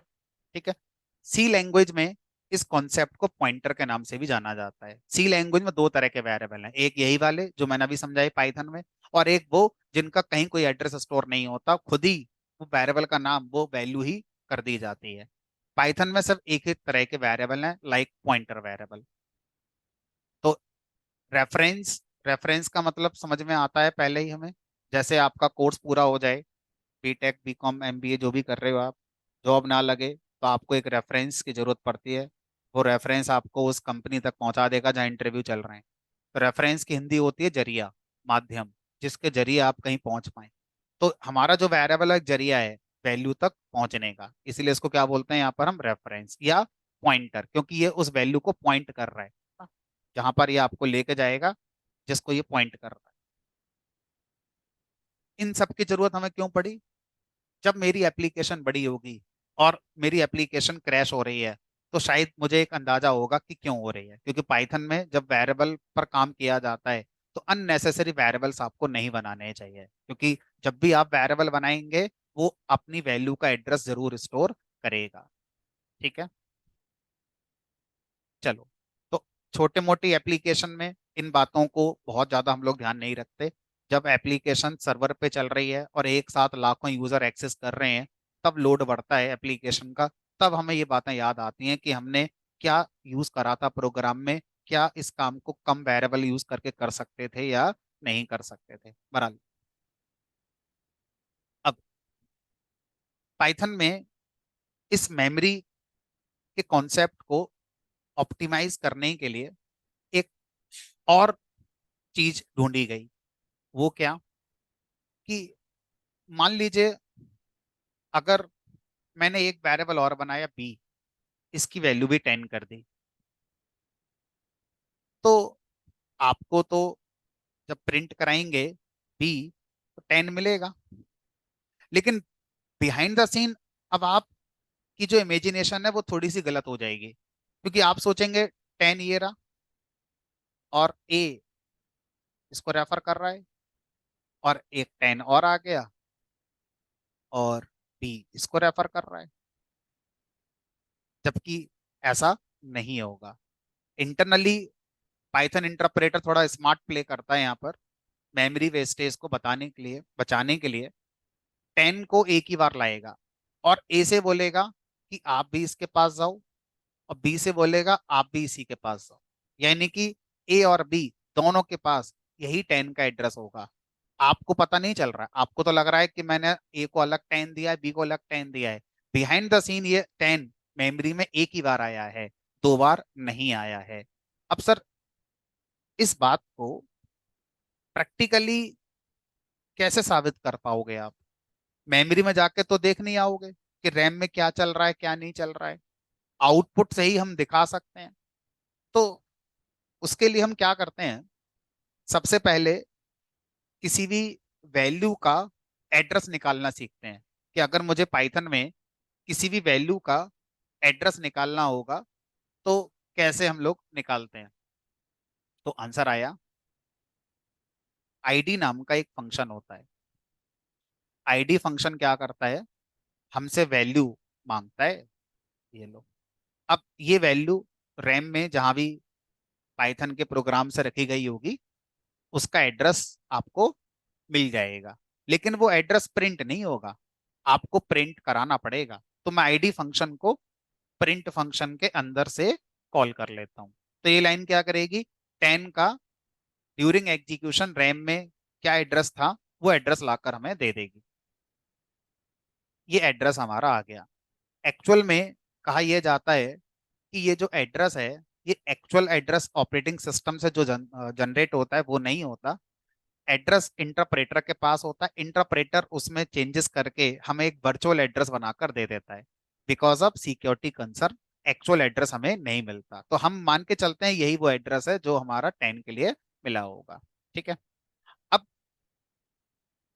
हमने क्या करा, आईडी फंक्शन को ए वेरिएबल के साथ यूज करा। तो हम एक्सपेक्ट कर रहे हैं कि ए का जो अपना मेमोरी एड्रेस होगा वो हमें मिल जाएगा। लेकिन आईडी फंक्शन क्या करता है, जब किसी वेरिएबल का एड्रेस निकालता है तो वो उस वेरिएबल का निजी एड्रेस नहीं देता। वो वेरिएबल जिस वैल्यू को रेफर कर रहा है उसी का एड्रेस ला कर दे देगा, अपना एड्रेस नहीं देगा कि मेरा एड्रेस ये है ना। वो जिस वैल्यू को रेफर कर रहा है उस वैल्यू का ही एड्रेस ला कर देगा। इसका मतलब ए का एड्रेस सेम वही आना चाहिए जो किसका एड्रेस है, हमारा 10 का। क्योंकि आप जो कह रहे हैं अगर वो सही है कि आईडी फंक्शन को जब किसी वेरिएबल के साथ लगाते हैं तो वो वेरिएबल का अपना एड्रेस नहीं देता, वो वेरिएबल जिस वैल्यू को रेफर कर रहा है उसी का एड्रेस देगा। तो 10 का एड्रेस आना चाहिए। हमने कहा चलो चेक करते हैं, सेम आ गया सर, 10 का ही एड्रेस आ गया। अब अगर मैं आपसे कहूं कि बी और ए दोनों में एक ही 10 है, प्रैक्टिकली प्रूफ करने के लिए मुझे क्या लिखना पड़ेगा कि आपको ये साबित हो जाए प्रैक्टिकली कि हाँ सर ए और बी में अलग अलग 10 नहीं है, एक ही 10 पड़ा हुआ है। क्या प्रिंट करा लें, आईडी ऑफ बी। तो अगर बी का एड्रेस हम प्रिंट कराएंगे तो बी अपना एड्रेस तो प्रिंट करेगा नहीं, जिस वैल्यू को वो रेफर कर रहा है उसी का एड्रेस प्रिंट करेगा। अब ए जिसको रेफर कर रहा है और बी जिसको रेफर कर रहा है, अगर वो दोनों सेम हुए तो दोनों का एड्रेस क्या आएगा, फिर सेम आएगा। कैसा आ रहा है, सेम। अब इस बात को लार्ज स्केल पर अप्लाई करो। एक यूनिवर्सिटी है, यूनिवर्सिटी के अंदर 1 लाख स्टूडेंट पढ़ते हैं। यूनिवर्सिटी को क्या करना है, उन 1 लाख स्टूडेंट का डेटा मैनेज करना है। मान लीजिए सबकी एज मैनेज करनी है। तो यूनिवर्सिटी में पढ़ने वाले ऐसे 10,000 स्टूडेंट हो सकते हैं जिनकी एज 25 हो। बहुत कोइंसिडेंस होगा, एज 25 होगी, यूनिवर्सिटी में पढ़ रहे हैं तो अब सोचो अगर मैं उसको सी लैंग्वेज से बनाऊं तो मैंने 10,000 वेरिएबल बनाए जिनकी वैल्यू 25 कर दी। सी प्रोग्रामिंग लैंग्वेज में 10,000 मेमोरी एलोकेशन अलग अलग होंगे, 25 25 25 25 25 के। जावा लैंग्वेज में भी 10,000 मेमोरी एलोकेशन अलग अलग होंगे। लेकिन अगर मैं वो प्रोग्राम पाइथन से बनाऊंगा तो 25 मेमोरी में एक ही बार आएगा, और वो उसका जो एड्रेस है वो उन 10,000 वेरिएबल को एक्सेस कर दिया जाएगा। सर ऐसे तो मेमोरी ऑप्टिमाइजेशन बहुत हो गया, हमने कहा इस तरीके से मेमोरी ऑप्टिमाइजेशन लार्ज एप्लीकेशन की जब हम बात करेंगे तो पाइथन में एडवांटेज होगा। ठीक है। अब सर सारी बातें सही हैं, लेकिन एक डर भी लग रहा है। डर किस बात का? मान लो बी ने कहा कि मैं अपनी वैल्यू बदल के 20 कर रहा हूं, तो फिर ए को भी बदलनी पड़ जाएगी अपनी वैल्यू। और मान लीजिए आप यूनिवर्सिटी वाले एग्जाम्पल की बात कर रहे हैं, 10,000 लोगों की एज 25 थी। अब मान लो किसी का हैप्पी बर्थडे हो गया आज, अब वो 26 का हो गया, तो सर वो 26 जैसी अपनी करेगा, बाकी जो 9,999 हैं उनका भी 26 एज हो जाएगा फिर तो।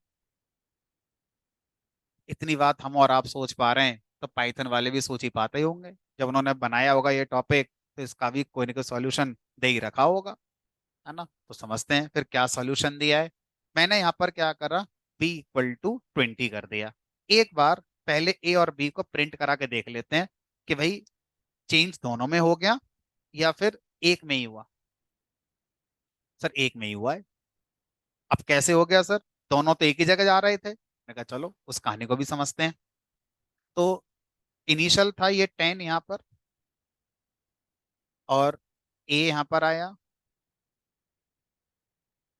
बी भी यहाँ पर है। अब पाइथन ने क्या करा, एक रूल बनाया, बनाना पड़ गया उसे, मजबूरी है उसकी भी, कि अगर किसी वैल्यू को आप शेयर कर रहे हैं ऐसे करके, तो सबसे पहला रूल यही है कि इस वैल्यू को आपको इम्यूटेबल करना पड़ेगा। इम्यूटेबल, इम्यूटेबल का मतलब है जो मॉडिफाई ना हो, अनमॉडिफाइबल।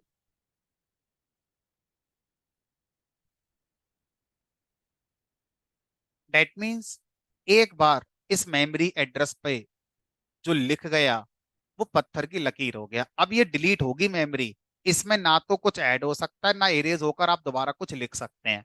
इस तरीके से पाइथन में जो इंटीजर वैल्यू, फ्लोट वैल्यू और स्ट्रिंग वैल्यू हैं, उनको कैसा कर दिया गया है, अनमॉडिफाइबल कर दिया गया है। वो एक बार लिख गई मेमोरी में तो बदलेंगी नहीं। लेकिन फिर बी ने जब कहा मेरी वैल्यू बदल दो, तो फिर हुआ क्या?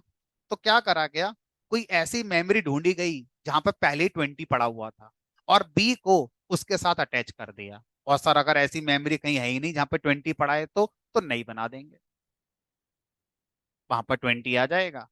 और इसका जो एड्रेस है वो बी को दे देंगे, बी से कहेंगे इसे छोड़ो यहाँ आ जाओ। तो ए अपना अभी वहीं पड़ा हुआ है, और बी जो कहना चाह रहा था उसका काम भी हमने कर दिया। तो इस तरीके से बिहाइंड द सीन, तो सर इसका मतलब आप ये कहना चाहते हैं कि अगर मैं फिर से इस बार ए और बी का एड्रेस निकाल लूं, तो ए का एड्रेस अभी वही आएगा जो पहले आ रहा था, लेकिन बी का एड्रेस हमारा क्या होगा, बदल गया होगा। हमने कहा मतलब तो इसका यही होगा। देखो ए का एड्रेस वही आ रहा है जो पहले था, ठीक है, लेकिन बी का एड्रेस जो पहले था अब वो नहीं है, वो बदल चुका है, क्योंकि बी अब कहीं और जाके रेफर हमारा। तो इस तरीके से पाइथन के अंदर दो कॉन्सेप्ट को ऐड किया गया। पहला कॉन्सेप्ट कि आपकी प्रोग्राम में कोई भी वैल्यू अगर एक बार आ गई है, वो मेमोरी में भी एक बार आएगी, भले ही वो कितने भी वेरिएबल से रेफर हो रही हो, मेमोरी में एक ही बार आएगी। और उस वैल्यू को अगर कोई चेंज कर दे तो बाकियों को चेंज ना मिले, इसके लिए वैल्यू को क्या बनाया गया है, इम्यूटेबल बनाया गया है। इम्यूटेबल का मतलब है वो बदलेगी नहीं। अगर कोई वेरिएबल अपनी वैल्यू बदलता है, तो उसको एक नई वैल्यू असाइन हो जाती है। वो नई वैल्यू अगर पहले से मेमोरी में पड़ी है तो वही होगी, और अगर नहीं पड़ी है तो नई मेमोरी लोकेट करके उसमें वैल्यू रखकर वो उसको एक्सेस करने को दे दी जाती है। तो इस तरीके से अगर हम पाइथन के मेमोरी के पॉइंट ऑफ व्यू वाले पॉइंटों को हम डिस्कस कर रहे हैं, तो एक अगला पॉइंट ये आता है कि इन पाइथन, अब देखो ध्यान रखना, ये सारी बातें जो मैं बोल रहा हूँ ये मैं पाइथन के नजरिए से बता रहा हूँ, आप इसको सी जावा में एज इट इज अप्लाई नहीं कर पाएंगे। सबका अपना अपना मेमोरी मैनेजमेंट होता है। तो लैंग्वेज में डिफरेंस इसी बात का तो होता है, वरना तो आप 2 नंबर का मल्टीप्लाई आप पाइथन से भी कर लो, जावा से भी कर लो, सी से भी कर लो, आउटपुट तो सेम ही आना है। ऑपरेशन का रिजल्ट, डिफरेंस कहाँ पर आता है, इन्हीं बातों का डिफरेंस आता है। मेमोरी मैनेजमेंट कौन कैसे कर रहा है, एग्जीक्यूशन कहाँ पे कम हो रहा है, कहाँ ज्यादा हो रहा है, इसी में लैंग्वेज वेरी करती है हमारी ज्यादा बार। In Python same value is referred by multiple variables.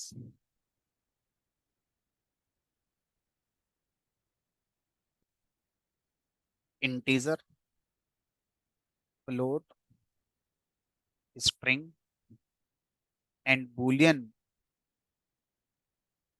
values are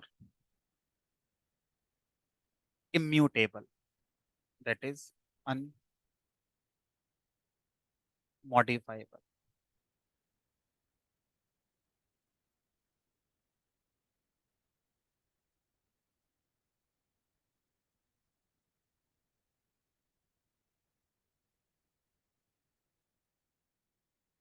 बताएं सर क्या पूछ रहे हैं? सर मैं कहता जैसे ये मेमोरी कम लेता है पाइथन के, तो फिर तो सर इसका एग्जीक्यूशन फास्ट होना चाहिए। नहीं, मेमोरी कम लेता है तो उससे एग्जीक्यूशन फास्ट होना चाहिए, क्या मतलब है? मेमोरी अगर हम ध्यान से सर देखें तो कम नहीं ले रहा है, मेमोरी काफी ले रहा है। आप हर वेरिएबल को दो मेमोरी एलोकेट कराते हैं, एक उस वैल्यू के लिए और एक उस एड्रेस के लिए। ठीक है, लेकिन मेमोरी कोई कम ले रहा है कोई ज्यादा ले रहा है, इस बात का एग्जीक्यूशन स्लो होगा फास्ट होगा से ज्यादा सीधा कनेक्शन होगा नहीं। वो एक अलग ठीक है। फैक्टर हो गया, ये एक अलग फैक्टर हो गया।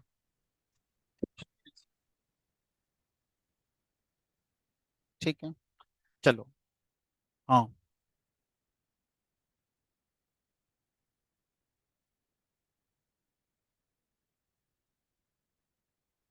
हम्म।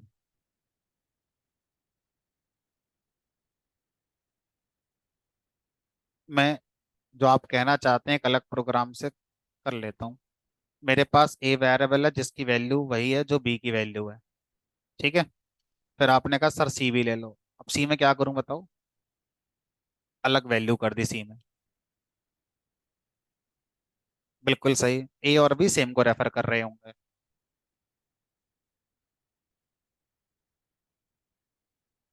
हाँ, हमने यहाँ पे कर दिया बी इक्वल टू सी।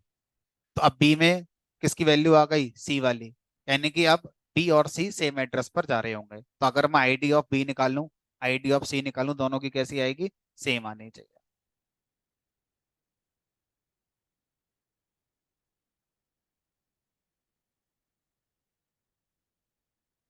और इससे पहले क्रॉस चेक करने के लिए आईडी किस किस की निकाल लेते हैं? ए और बी की। तो यहाँ ए और बी की सेम आनी चाहिए, फिर बी और सी की सेम आनी चाहिए।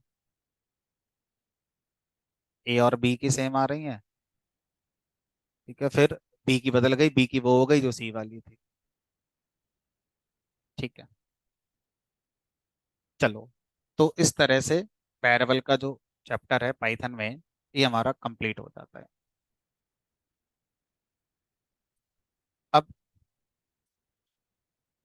जब हम किसी भी वेरिएबल, एक छोटा सा पॉइंट और, जब भी किसी वेरिएबल का नाम हम देते हैं तो पाइथन ने कन्वेंशन दी है कैप्स में नाम तब देना जब आप प्रोग्राम में ये बताने की कोशिश करो कि हमें throughout execution of program उसकी वैल्यू नहीं बदलनी है। जैसे अगर मैं आपसे कहूं कि डेट ऑफ बर्थ 1980 है, तो ये ऐसा कॉन्सेप्ट है जो आप प्रोग्राम कितना भी चलाओ, डेट ऑफ बर्थ एक बार जो आपने दे दी शायद वो बदलती नहीं है। एज बदल सकती है, वेट बदल सकता है, नाम बदल लो, ऐसी चीजें जो समय के साथ नहीं बदलें, जैसे आपका आधार हो गया। तो ऐसी चीजों के लिए आप कैप्स में वेरिएबल को बनाएं, ऐसे करके। पाइथन के अंदर कांस्टेंट बनाने का कोई टॉपिक नहीं होता, जैसे जावा में फाइनल कीवर्ड लगा दो, वेरिएबल वैल्यू नहीं बदलता। सी लैंग्वेज में कॉन्स्ट कीवर्ड होता था, वेरिएबल से पहले लगा दो, वेरिएबल अपनी वैल्यू नहीं बदलेगा। लेकिन पाइथन के अंदर ऐसा कोई टॉपिक नहीं है कि वेरिएबल हम बनाएं और वो अपनी वैल्यू बदले ही ना। बदल सकता है, जस्ट एक कन्वेंशन है कि अगर आपने किसी वेरिएबल को कैपिटल में लिखा है तो आप ये बताना चाहते हैं प्रोग्राम में आगे कि हम इसकी वैल्यू अब नहीं बदलेंगे। बदलोगे तो बदल जाएगी, क्योंकि ऐसा कोई पाइथन में फोर्स नहीं है कि आप नहीं बदल सकते। तो कैप्स के वेरिएबल जब भी आपको पूरी पाइथन में नजर आएंगे, इसी बात का इशारा कर रहे होंगे कि भाई इनकी वैल्यू आप नहीं बदलेंगे, जो हैं उनके साथ अपना यूज करिए, तभी सही रिजल्ट आपके आने वाले हैं। ठीक है। अब अगर हम इस पॉइंट ऑफ व्यू से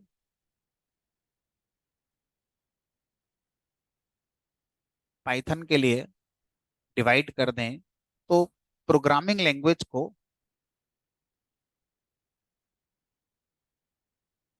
टाइपिंग के हिसाब से दो पार्ट में डिवाइड किया गया है।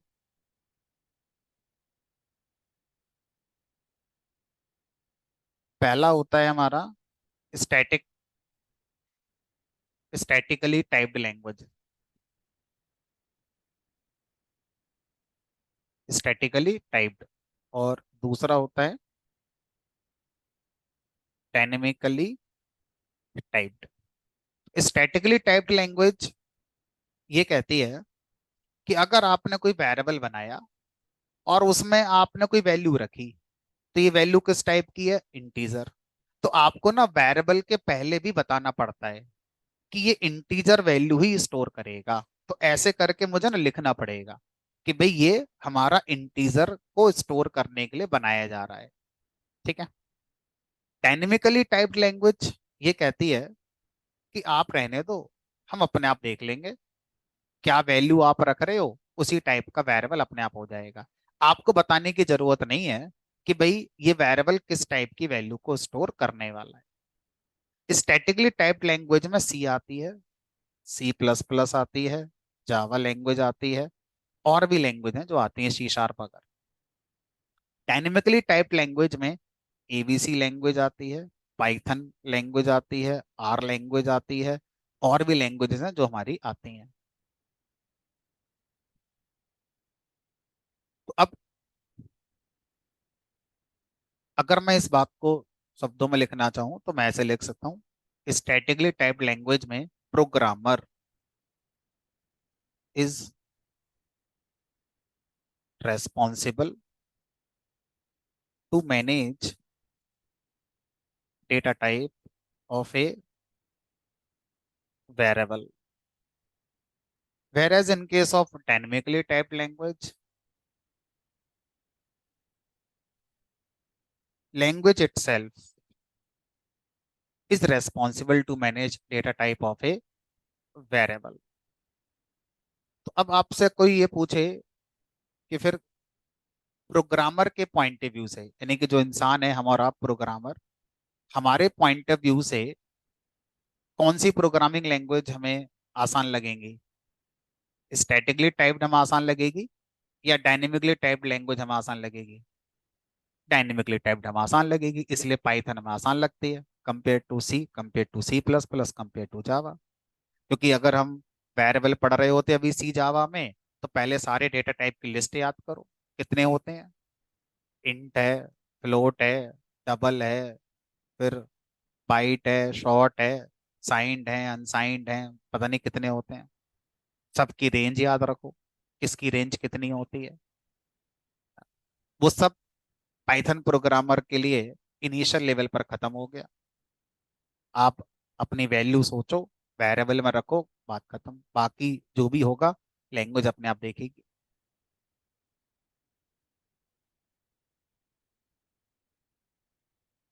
तो एक क्वेश्चन ये आता है कि जब डायनेमिकली टाइप्ड लैंग्वेजेस हैं, पाइथन है, जिसमें वेरिएबल के पहले डेटा टाइप बताने की जरूरत ही नहीं है, हेडेक प्रोग्रामर की खत्म हो गई, तो ये सी और जावा वाले इस बात को क्यों नहीं मान रहे। जरूरी है कोई चीज कठिन हो तभी अच्छी लगेगी? जब किसी काम को आसान तरीके से दिया जा सकता है तो देने में क्या दिक्कत है इन लोगों को। माना सी बनाते समय उनसे गलती हो गई, बाद में कर दो सही। जावा तो पाइथन के बाद बनी थी, जावा 1995 में बनी है, पाइथन 1991 में आ गई थी। तो जावा बनाने वाले को तो पता था ये सब होता है, फिर भी उसने डायनेमिकली टाइप्ड नहीं बनाई, अपने आप को स्टैटिकली टाइप्ड बनाया। 2000 में डॉट नेट बनी, डॉट नेट ने भी अपने आप को ऐसे ही बनाया, स्टैटिकली टाइप्ड। तो मन में क्वेश्चन आता है कि जब चीज आसान है तो कोई मुश्किल क्यों करना चाहता है अपनी लैंग्वेज में। आंसर की बात करते हैं।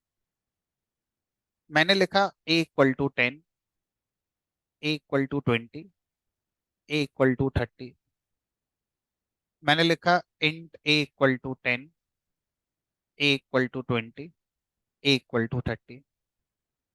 अब अगर मेरी लैंग्वेज डायनेमिकली टाइप्ड है तो उसमें जब इस स्टेटमेंट का एग्जीक्यूशन होगा तो हमारे लैंग्वेज को रन टाइम पर डिसाइड करना पड़ेगा कि ये किस टाइप की वैल्यू को रिप्रेजेंट कर रहा है। आपने जो वैल्यू दी है उसका टाइप इन्फर करके पता चल गया कि ये इंटीजर को रेफर कर रहा है। अब इस बात को पता करने में रन टाइम पर कुछ ना कुछ समय लिया गया होगा, 1 सेकंड का 100 बार मान लो। अब ये लाइन फिर एग्जीक्यूशन में आई, फिर से लैंग्वेज ने डिसाइड करा कि ये कौन है, इंटीजर। ये कैसा बना दो, इंटीजर टाइप का बना दो। तो जितना टाइम इस लाइन को एग्जीक्यूट करने में लगा उतना ही टाइम इस लाइन को एग्जीक्यूट करने में लगा, फिर से इतना ही टाइम इस लाइन को एग्जीक्यूट करने में लगा। इसलिए आप अगली बार यहां पर ऐसे कर पाएंगे। क्यों कर पाएंगे? क्योंकि हर बार आपका डिसीजन होता है कि अब ये वेरिएबल किस टाइप का हो गया, भले ही वो सेम टाइप का था या अलग का था। डिसाइड तो हर बार रन टाइम पर किया ही जाता है, टाइम चारों स्टेटमेंट में बराबर बराबर लग रहा होगा। In case of statically typed language, जिस समय ये लाइन रन कराई जा रही है उस समय लैंग्वेज का टाइम इस लाइन पर कम लगेगा, क्योंकि प्रोग्रामर ने खुद ही बता दिया कि भाई मेरा वेरिएबल इंटीजर है, आप अपना टाइम मत खराब करो, बस इंटीजर ही चेक कर लो इसमें है कि नहीं, है तो सही है, नहीं तो मना कर दो, आगे बढ़ो। अब इस लाइन पर फिर से चेक नहीं करेगा हमारा लैंग्वेज वाला, क्योंकि ऑलरेडी आपने खुद बताया है कि मैं ए को क्या बता रहा हूं, इंटीजर। तो वो इंटीजर के अकॉर्डिंग ही इसमें सारी चीजें चेक हो रही हैं। अब वो जो बार बार चेक करने का टाइम था कि ये कौन है, वो खत्म हो गया। इसका मतलब स्टैटिकली टाइप्ड लैंग्वेज में प्रोग्रामर की हेडेक तो बढ़ जाती है, लेकिन प्रोग्राम की एफिशिएंसी बढ़ जाती है, प्रोग्राम का एग्जीक्यूशन फास्ट हो जाता है। डायनेमिकली टाइप्ड लैंग्वेज में प्रोग्रामर की हेडेक तो कम हो गई, लेकिन प्रोग्राम की हेडेक बढ़ गई, प्रोग्राम का एग्जीक्यूशन स्लो हो जाता है compare to statically typed language. Java, C, dot net के जो क्रिएटर हैं ये प्योर डेवलपर को फोकस कर रहे थे। ये कह रहे थे कि हमारा डेवलपर इतना पढ़ा लिखा होगा कि वो इतना सिरदर्द ले लेगा, लेकिन वो ये जरूर चाहेगा कि एफिशिएंसी बनी रहे। पाइथन के क्रिएटर ये सोच रहे थे कि हमारा जो प्रोग्रामर है उसे कुछ नहीं आता है, वो अपने जीवन की पहली प्रोग्रामिंग लैंग्वेज पढ़ने आया है, उसको हम सबसे कम सिरदर्द जो भी हो सकता है वो देने वाला काम करेंगे, बाकी प्रोग्राम कैसा भी स्लो हो जाए, बेकार हो जाए, कोई बात। तो यानी कि दोनों क्रिएटर का ऑडियंस अलग अलग है। सी जावा की ऑडियंस है डेवलपर, प्योर डेवलपर जो होते हैं, वो मान के चलते हैं सामने वाले को अच्छी कोडिंग आती है और वो कॉम्प्लेक्स कोडिंग पर काम कर सकता है।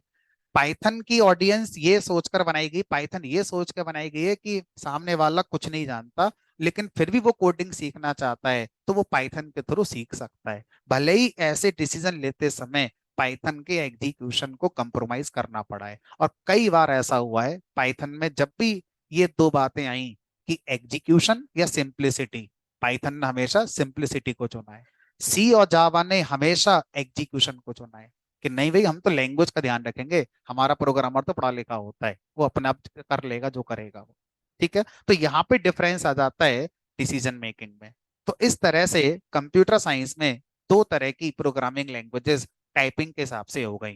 दोनों ही लैंग्वेज में डेटा टाइप होते हैं, एक में लैंग्वेज मेंटेन कर रही है, एक में प्रोग्रामर को ध्यान रखना पड़ रहा है। तो इस तरह से स्टैटिकली टाइप्ड और डायनेमिकली टाइप्ड लैंग्वेज का कॉन्सेप्ट बनकर हमारा आ जाता है। तो Python is a dynamically typed programming language. तो कोई आपसे बोले कि आप पाइथन में डेटा टाइप होते हैं, आंसर इज यस होते हैं।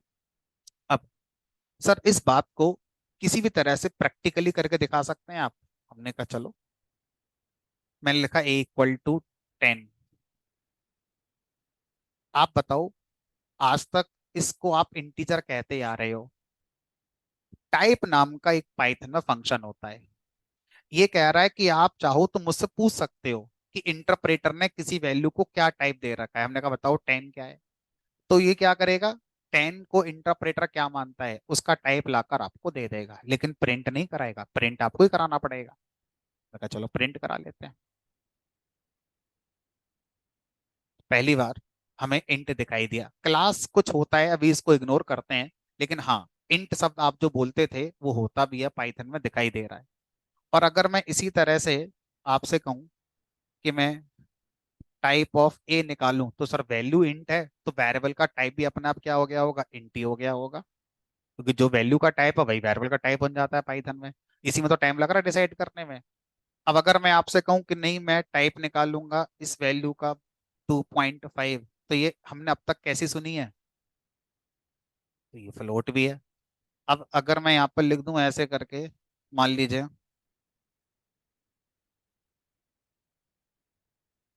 कैसा आएगा ये, स्ट्रिंग। पाइथन में डेटा टाइप होते हैं इंट, फ्लोट, स्ट्रिंग। और इसी तरह से मान लो आप लिख दो यहाँ पर ट्रू, तो ट्रू वैल्यू किस टाइप की बताई थी मैंने, पाइथन में डेटा टाइप होते हैं, but Python is a dynamically typed. आपको प्रोग्राम में बताने की जरूरत नहीं है कि ये हो, ये है, ये वो है, अपने आप लैंग्वेज हमारा इस बात को देखती रहती है। चलिए आज की क्लास के लिए इतना ही, बाकी कल मिलेंगे, कल नेक्स्ट चैप्टर को पढ़ेंगे। कोई क्वेश्चन किसी का है, कुछ पूछना है तो पूछ सकते हैं।